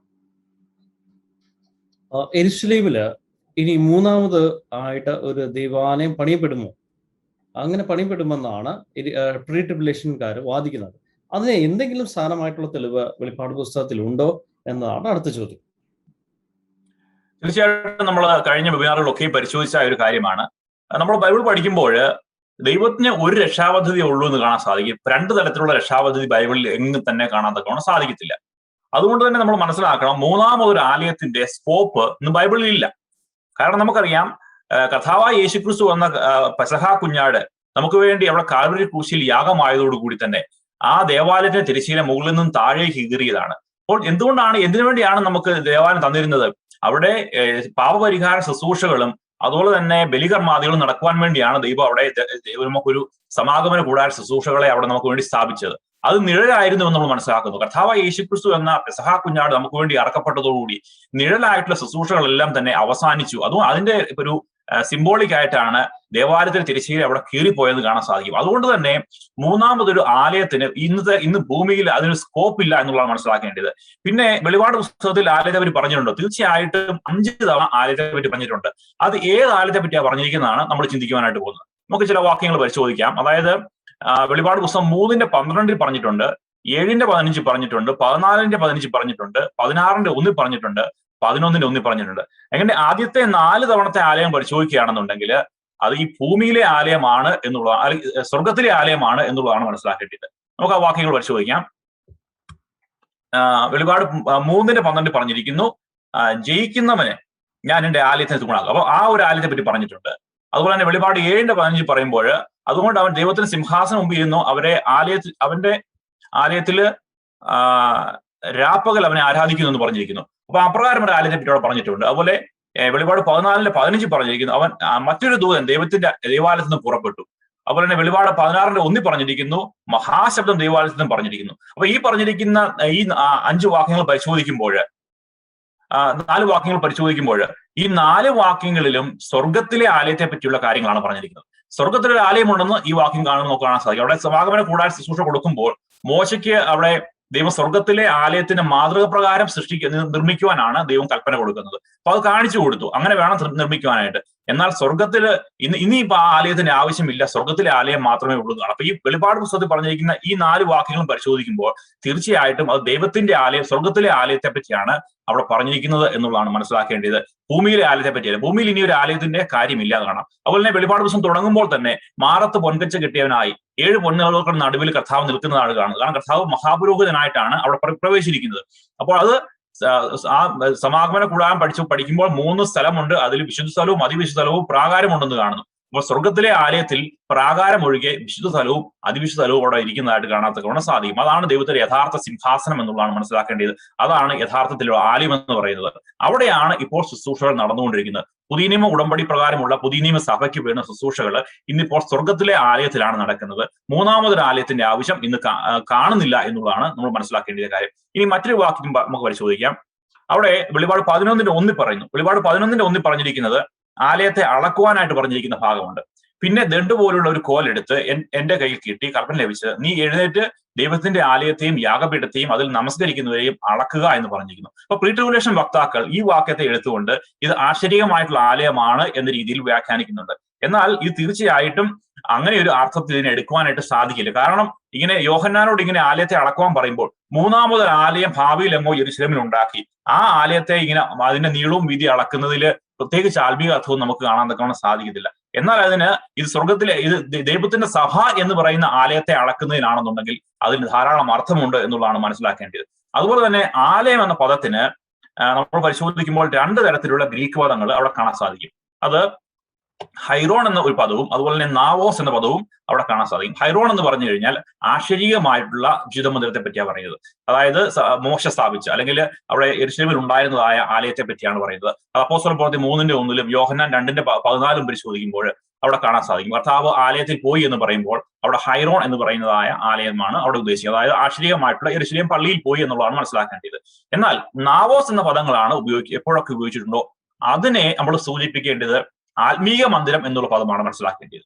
അപ്പൊ കർത്താവ് നിങ്ങൾ ഈ ആലയം പൊളിപ്പീൻ, ഞാൻ 3 ദിവസം കൊണ്ട് ഇതിനെ പണിയും എന്ന് പറയുമ്പോൾ അവിടെ ആലയം എന്നുള്ള പദത്തിന് നാവോസ് എന്ന അത് യോഹന്നാൻ തന്നെ പറയുന്നുണ്ട്, തന്റെ ശരീരമാകുന്ന മന്ദിരത്തെ പറ്റി ഇത്രയും പറഞ്ഞെന്ന് പറയുന്നത്. അപ്പൊ ആത്മീയ മന്ദിരത്തെ പറ്റിയും ഈ നാവോസ് എന്ന പദം ഉപയോഗിക്കുന്നതായിട്ട് കാണാൻ സാധിക്കും. വെളിപാട് 3:1 11:1 അത് തന്നെയാണ്. അപ്പം 11:1 പറഞ്ഞിരിക്കുന്നതായ ആലയത്തെ അളക്കുവാൻ പറയുമ്പോൾ അവിടെ കൊടുത്തിരിക്കുന്ന പദം എന്താണെന്ന് ചോദിച്ചു കഴിഞ്ഞാൽ ഹൈറോൺ അല്ല, നാവോസ് ആണ്. ആത്മീയ മന്ദിരത്തെ അളക്കുവാനാണ് യോഹന്നാന് കൽപ്പന ലഭിക്കുന്നത് കാണാം. എന്താണ് ഇങ്ങനെ അതുപോലെ തന്നെ മറ്റൊരു വാക്യം നമുക്ക് പരിശോധിക്കാം. എഫേസ്യ ലേഖനം 2-ാം അധ്യായം 19 തൊട്ട് 21 വരെയുള്ള വാക്യം. ആകയാൽ നിങ്ങൾ ഇനി അന്യന്മാരും പരദേശികളുമല്ല, വിശുദ്ധന്മാരുടെ സഹപൗരന്മാരും ദൈവത്തിന്റെ ഭവനക്കാരും അത്രേ, ക്രിസ്തുയേശു തന്നെ മൂലക്കലായിരിക്കെ നിങ്ങളെ അപ്പോസ്തലന്മാരും പ്രവാചകന്മാരും എന്ന അടിസ്ഥാനത്തിൽ പണിതിരിക്കുന്നു, അവനിൽ കെട്ടിടം മുഴുവനും യുക്തമായി ചേർന്ന് കർത്താവിൽ വിശുദ്ധ മന്ദിരമായി വളരുന്നു. അപ്പോൾ മറ്റൊരു വിശുദ്ധ മന്ദിരത്തെ പറ്റി പറഞ്ഞു. അതേത് മന്ദിരമാണ്? ദൈവത്തിന്റെ സഭ എന്ന് പറയുന്ന ആ ഒരു എൻറ്റിറ്റിയാണ് അവിടെ വിശുദ്ധ മന്ദിരമായിട്ട് പറയുന്നത്. അതിനെയും അവിടെ വിശുദ്ധ മന്ദിരം എന്ന് പറയുന്നുണ്ട്. അതുകൊണ്ടാണ് അതുപോലെ തന്നെ നമുക്ക് മറ്റൊരു വാക്കുകൾ വായിക്കാം.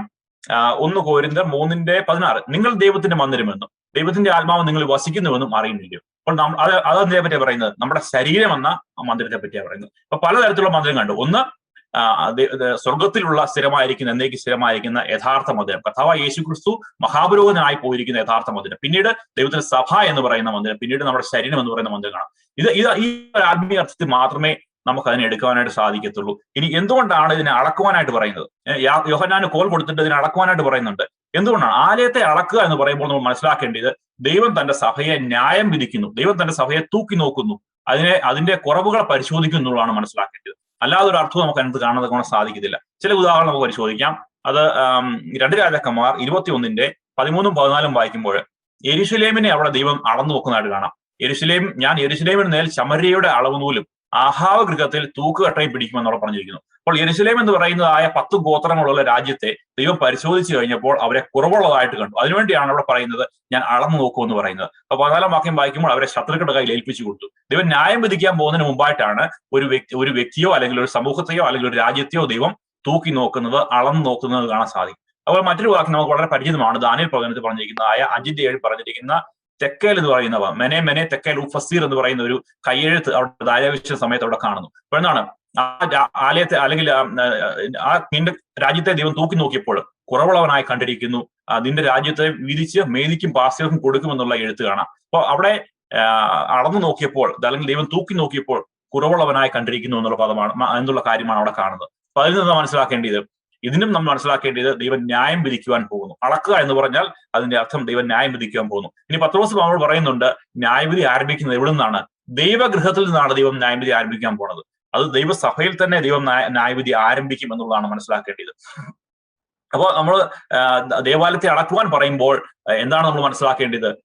ഭാവിയിൽ ഒരു 3ാമത് ആലയം അവിടെ ഉണ്ടായി അതിനെ അളക്കുന്നതിനെ പറ്റി അല്ല നമ്മളോട് മനസ്സിലാക്കേണ്ടത്.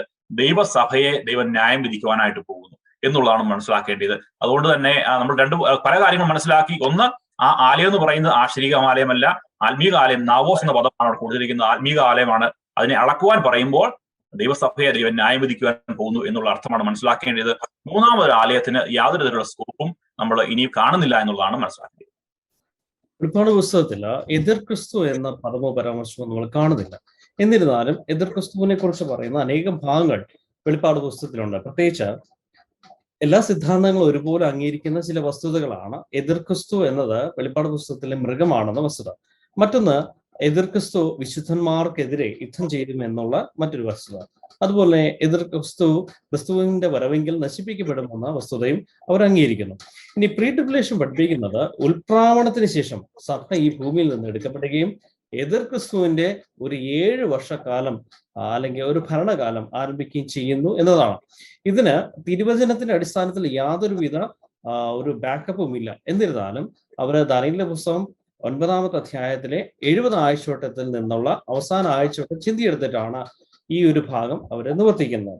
എന്നിരുന്നാലും ഈ ആശയം ഉറപ്പിക്കുവാനായിട്ട് 7 വർഷത്തിന്റെ പകുതി ആയിട്ടുള്ള വെളിപ്പാട് പുസ്തകത്തിൽ ഇതേ പരാമർശമുണ്ട് എന്ന ആശയം ഉറപ്പിക്കാനായിട്ട് 7 വർഷത്തിന്റെ പകുതിയായിട്ടുള്ള 3.5 വർഷം എന്ന പരാമർശം ഇവിടെ നമ്മൾ പരിശോധിക്കുമ്പോൾ ദാനിയേലിന്റെ പുസ്തകത്തില് പലയിടങ്ങളിലായിട്ടുണ്ട്. അതുപോലെ തന്നെ വെളിപ്പാട് പുസ്തകത്തില് ഉണ്ടായിട്ട് അവർ വാദിക്കുന്നു.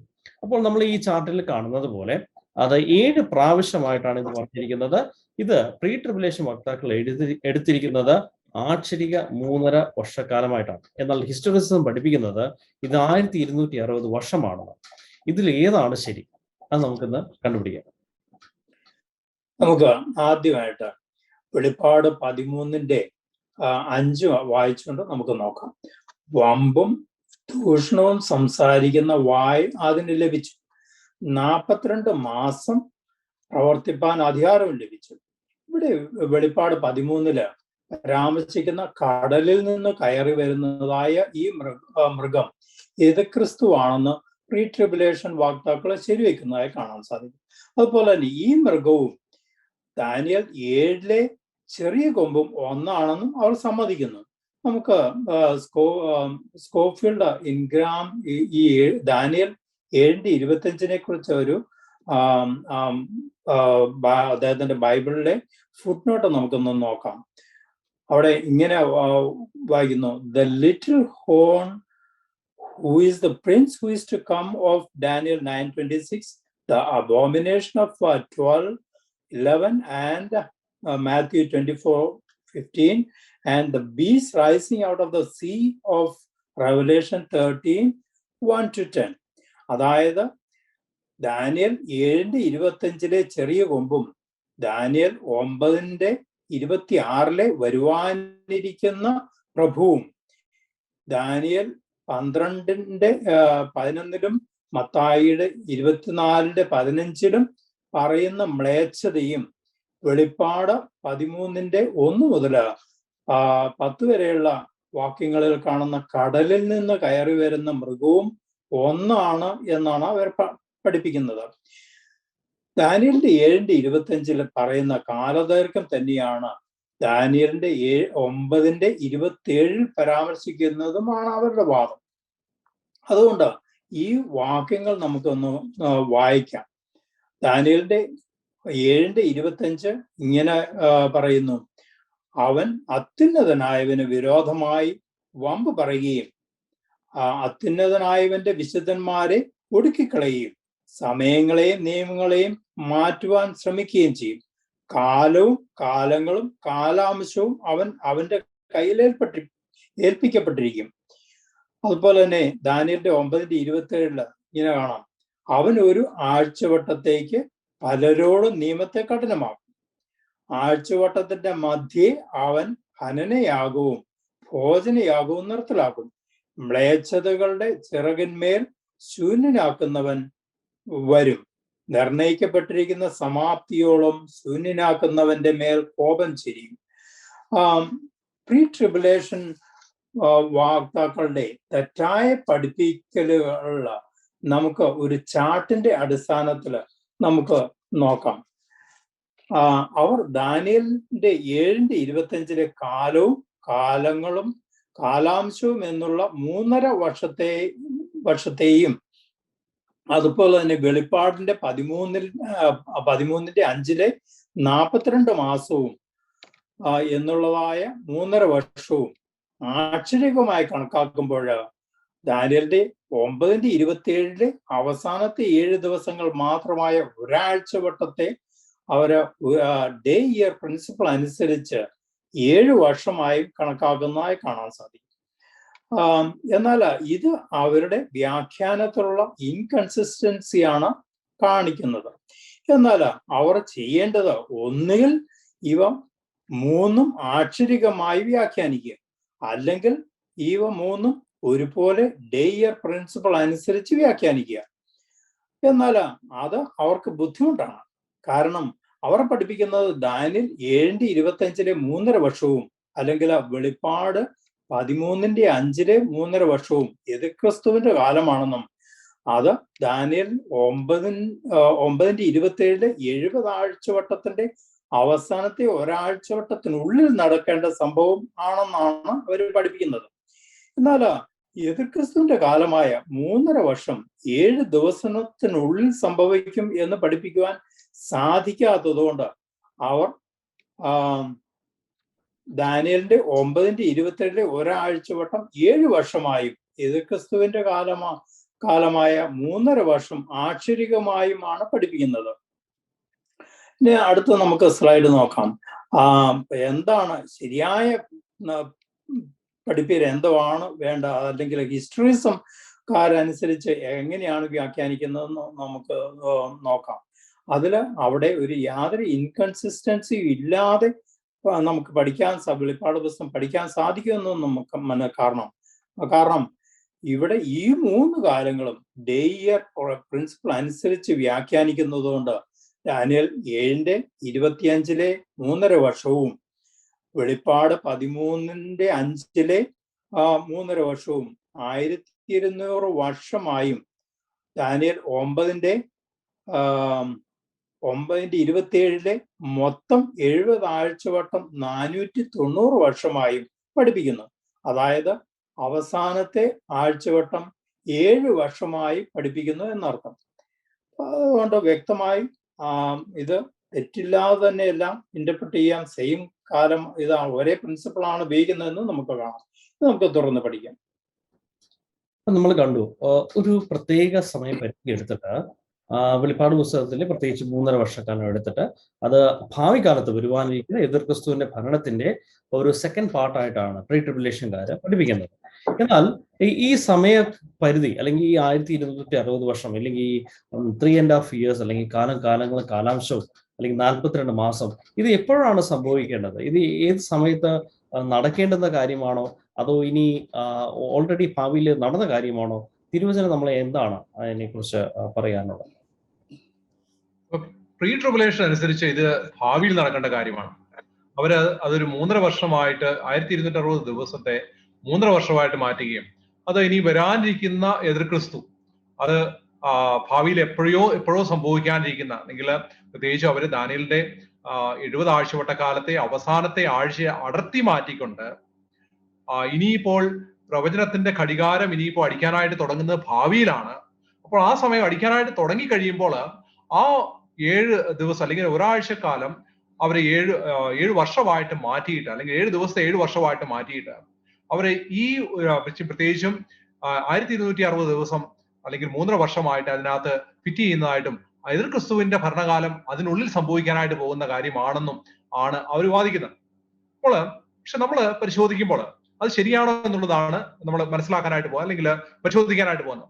നമ്മൾ നേരത്തെ കണ്ടതാണ് ദാനിയേൽ 7 വെളിപ്പാട് 13 പരാമർശിച്ചിരിക്കുന്ന കാര്യങ്ങൾ ഒന്നാണ് എന്നുള്ളത് പ്രീ ട്രിബുലേഷൻ വക്താക്കളും ശരിവെക്കുന്നതായിട്ടാണ് നമ്മൾ മനസ്സിലാക്കുന്നത്. അപ്പോൾ ഈ ഒരു കാര്യം നമ്മുടെ മനസ്സിൽ വെച്ചുകൊണ്ട് തന്നെ നമ്മൾ ചില കാര്യങ്ങൾ പരിശോധിക്കാനായിട്ട് പോവുകയാണ് ഇവിടെ. ദാനിയേലിന്റെ 2ാമത്തെ അധ്യായം എന്ന് പറയുമ്പോൾ അത് വളരെ പ്രവചനത്തിന്റെ വളരെ അടിസ്ഥാനപരമായിട്ടുള്ള ഒരു അധ്യായമാണ്. കാരണം അവിടെ ദൈവം നെബൂഖദ്നേസർ രാജാവിന് ഒരു സ്വപ്നം കാണിക്കുമ്പോൾ ആ സ്വപ്നത്തിൽ കൂടി വരുവാനിരിക്കുന്ന ലോകരാജ്യങ്ങളെ, അല്ലെങ്കിൽ ഇനി ഒരു നെബൂഖദ്നേസർ രാജാവിന്റെ സമയം മുതൽ കർത്താവിന്റെ 2ാം വരവരെയുള്ള ലോക സാമ്രാജ്യങ്ങളെ കുറിച്ച് അവിടെ പറയുന്നുണ്ട്. അപ്പോൾ അത് ഏതൊക്കെയാണത്?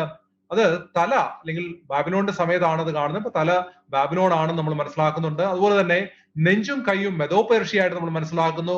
പിന്നീട് വയറും അരയും ഗ്രീസ് ആയിട്ട് മനസ്സിലാക്കുന്നു.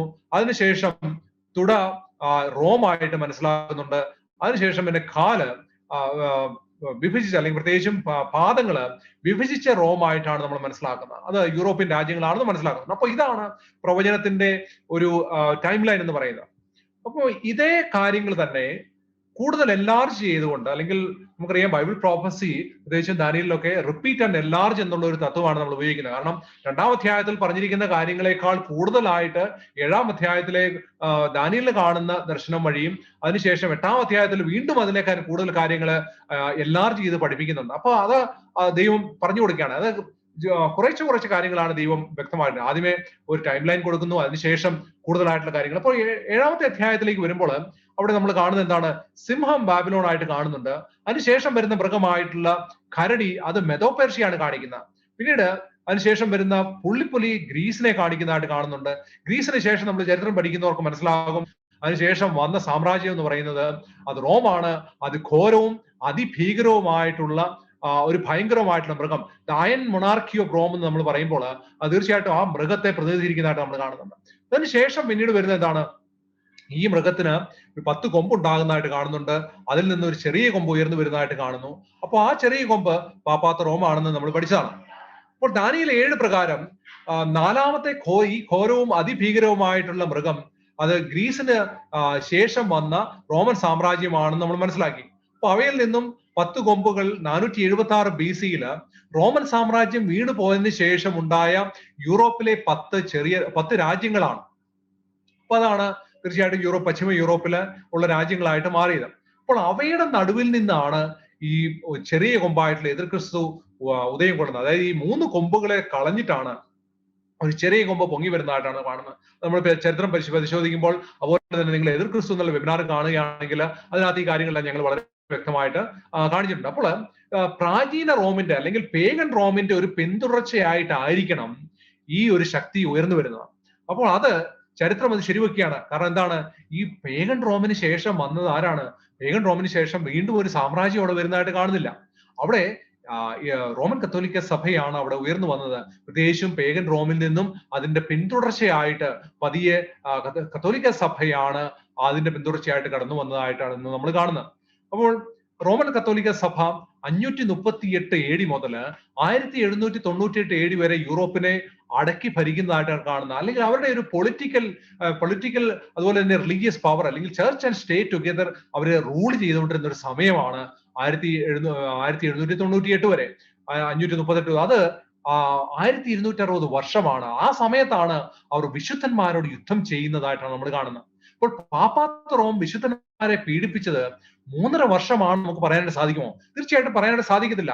മറിച്ച് പ്രവചനത്തിന്റെ അടിസ്ഥാനത്തിൽ അത് 1260 ആക്ഷരികമായിട്ടുള്ള വർഷങ്ങളായിട്ടാണ് നമ്മൾ മനസ്സിലാക്കുന്നത്. അപ്പോൾ ദാനിയേൽ പ്രവചനത്തിൽ പരാമർശിച്ചിരിക്കുന്ന എതിർ ക്രിസ്തുവിന്റെ സമയം 1260 വർഷമാണെങ്കിൽ വെളിപ്പാട് പുസ്തകത്തിൽ 13-ാം അധ്യായത്തിൽ പറയുന്ന 42 മാസവും ഇതേ സമയം തന്നെയാണ്. അതിന് കാരണം ദാനിയേൽ 7-ലെ ചെറിയ കൊമ്പും വെളിപ്പാട് പുസ്തകത്തിൽ 13-ൽ പരാമർശിച്ചിരിക്കുന്ന മൃഗവും ഒന്ന് തന്നെയാണ്. അത് എതിർ ക്രിസ്തുവിന്റെ ശക്തിയായിട്ടാണ് നമ്മൾ കാണുന്നത്. അപ്പോൾ ദാനിയേൽ 7-ൽ പറയുന്നത് നമുക്കറിയാം. അത് നമ്മൾ ഈ ചാർട്ട് നമ്മൾ പരിശോധിച്ചു കഴിഞ്ഞാൽ അവിടെ വ്യക്തമായിട്ട് നമുക്ക് മനസ്സിലാകും. ദാനിയേൽ 7-ന്റെ 25-ലും വെളിപ്പാട് പുസ്തകത്തിൽ 13-ന്റെ 5-ലും പറയുന്ന സിമിലർ ആയിട്ടുള്ള കാര്യങ്ങളാണ്. അവിടെ അത്യുന്നതനായ വിരോധമായിട്ട് വമ്പ് പറയുമ്പോൾ വെളിപാടിന്റെ 13-ന്റെ 5 പറയുന്നുണ്ട് വമ്പും ദൂഷണവും സംസാരിക്കുന്ന വായു ലഭിച്ചായിട്ട് പറയുന്നുണ്ട്. പിന്നെ ദാനിയേലിന്റെ 7-ന്റെ 22-ല് ആ കൊമ്പ് വിശുദ്ധന്മാരോട് യുദ്ധം ചെയ്യുന്നതായിട്ട് കാണുന്നു. വെളിപ്പാടിന്റെ 13-ന്റെ 7-ൽ വിശുദ്ധന്മാരോട് യുദ്ധം ചെയ്യുന്നതായിട്ട് കാണുന്നുണ്ട്. പിന്നീട് വിശുദ്ധന്മാരെ ഒടുക്കിക്കളയുന്ന കാണുന്നു. അത് തന്നെ വെളിപ്പാട് 13-ന്റെ 7-ലും വിശുദ്ധന്മാരെ ജയിക്കുന്നതായിട്ട് കാണുന്നുണ്ട്. അതുപോലെ കാലങ്ങളും കാലാംശവും അവർ അവന്റെ കയ്യിൽ ഏൽപ്പിക്കപ്പെട്ടിരിക്കുന്നു. ദാനിയേലിന്റെ 7-ന്റെ 25-ൽ പറയുമ്പോൾ അതേ കാര്യം തന്നെ വെളിപ്പാട് 13-ന്റെ 5-ല് 42 മാസം പ്രവർത്തിക്കാൻ അധികാരവും ലഭിച്ചു എന്ന് പറയുന്നു. അപ്പോൾ ഈ ദാനിയേലിലും വെളിപ്പാടിലും പരാമർശിച്ചിരിക്കുന്ന കാലദൈർഘ്യം 1260 വർഷങ്ങളാണെങ്കിൽ അത് ഭൂതകാലത്ത് സംഭവിച്ചു കഴിഞ്ഞ കാര്യമാണ്. ഇനി വരുവാനിരിക്കുന്ന ഒരു പ്രവചനമല്ല എന്നുള്ളതാണ് നമ്മൾ മനസ്സിലാക്കേണ്ടത്. അത് എതിർ ക്രിസ്തുവിന്റെ ഒരു പൊളിറ്റിക്കൽ പീരീഡ് ആയിരുന്നു.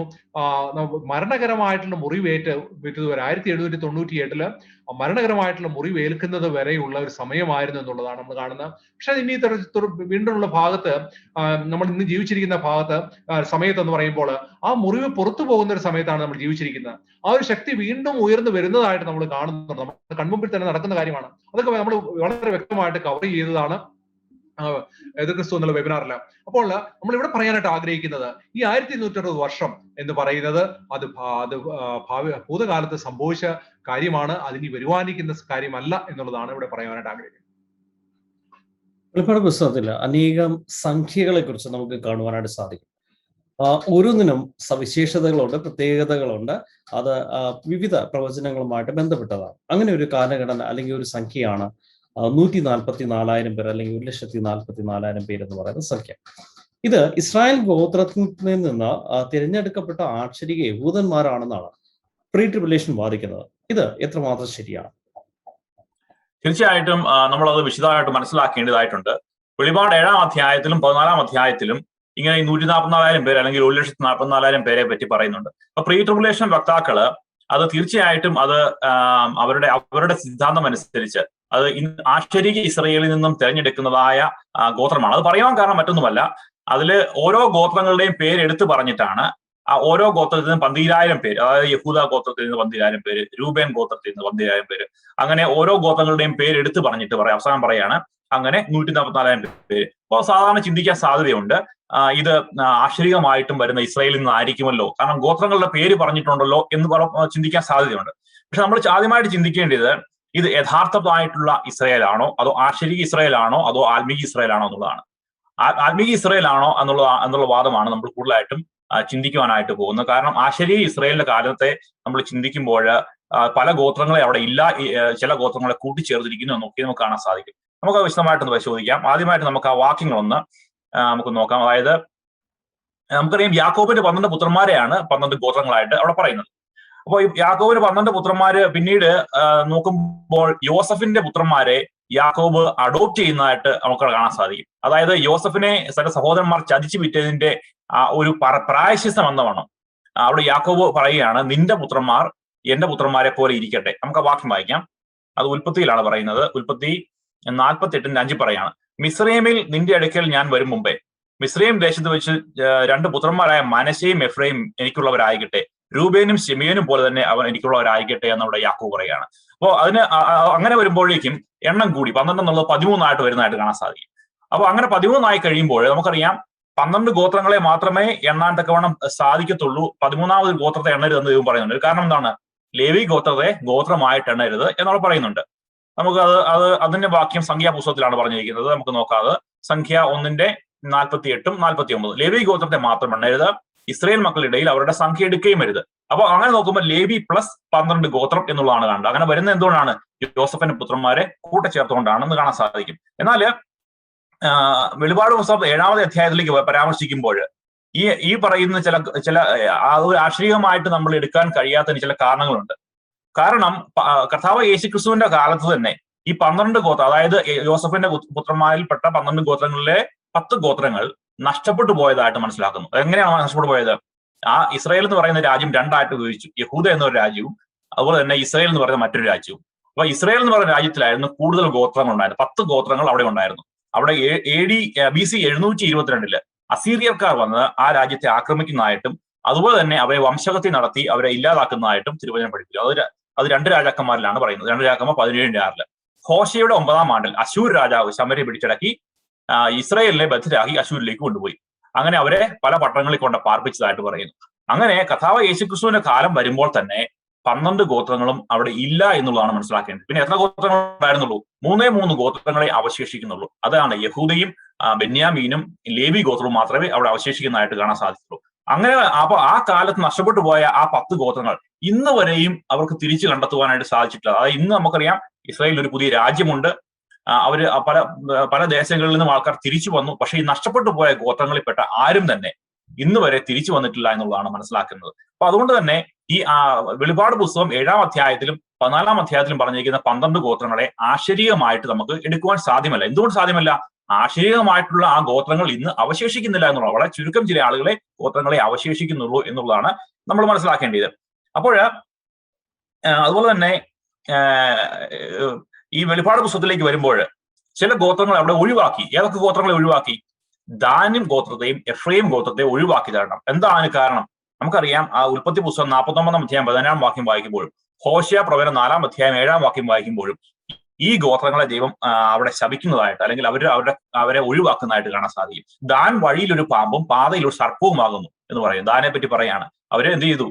അവർ നഷ്ടപ്പെട്ടു പോയതായിട്ട്, അവർ വിശ്വാസ ത്യാഗത്തിലേക്ക് പോയി. പിന്നീട് എഫ്രൈമെ എന്ത് ചെയ്തു? അവൻ വിഗ്രഹങ്ങളുടെ കൂട്ടാളിയാകുന്നു, അവനെ വിട്ടുകള എന്ന് പറയുന്നു. അപ്പോൾ ഈ രണ്ട് ഗോത്രങ്ങളെ വെളിപാട് പുസ്തകം പഠിക്കുമ്പോൾ കാണാൻ സാധിക്കില്ല. വെളിപാട് പുസ്തകത്തിൽ 144 പേരുടെ കാര്യം പറയുമ്പോൾ ഈ രണ്ട് ഗോത്രങ്ങളെ അവിടെ കാണാൻ സാധിക്കത്തില്ല. അപ്പൊ അവരെ അവിടെ ഒഴിവാക്കിയതായിട്ട് കാണാൻ സാധിക്കും. അതുകൊണ്ട് തന്നെ നമുക്ക് ഇതിനെ ആശ്രയമായിട്ട് എടുക്കുവാനായിട്ട് സാധിക്കത്തില്ല എന്നുള്ളതാണ് മനസ്സിലാക്കേണ്ടത്.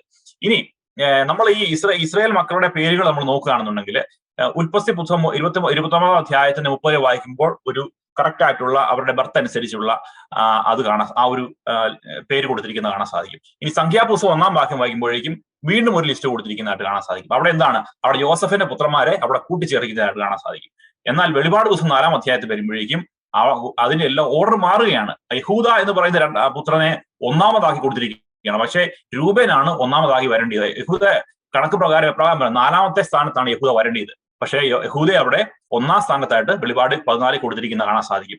അതുപോലെ തന്നെ അവിടെ ലേവി ഗോത്രത്തെ നേരത്തെ ഉൾപ്പെടുത്തരുത് നമ്മൾ കണ്ടു, ഉൽപ്പത്തി കണ്ടായിരുന്നു. പക്ഷേ ലേവി ഗോത്രത്തെ ഇവിടെ എണ്ണിയതായിരിക്കുന്നതായിട്ട് വെളിപാട് 14 കാണാൻ സാധിക്കും. അത് നമ്മൾ ലേവി ഗോത്രം നമുക്ക് ഇവിടെ കാണാൻ സാധിക്കത്തില്ല. അവിടെ സംഖ്യാപുസ്തകം 1-ാം അധ്യായം വായിക്കുമ്പോൾ അവിടെ ലേവിയുടെ പേര് കൊടുത്തിട്ടില്ല, എന്നാൽ ലേവി ഇവിടെ ഉൾപ്പെടുത്തിയിരിക്കുന്നതായിട്ട്. അതുകൊണ്ട് തന്നെ നമ്മൾ മനസ്സിലാക്കണം, ഇത് ആശ്ചര്യമായിട്ടുള്ള ഗോത്രങ്ങളെ നമുക്ക് അവിടെ എടുക്കുവാനായിട്ട് സാധ്യമല്ല എന്നുള്ളതാണ് മനസ്സിലാക്കേണ്ടത്. പിന്നെ എങ്ങനെയാണ് വരേണ്ടത്?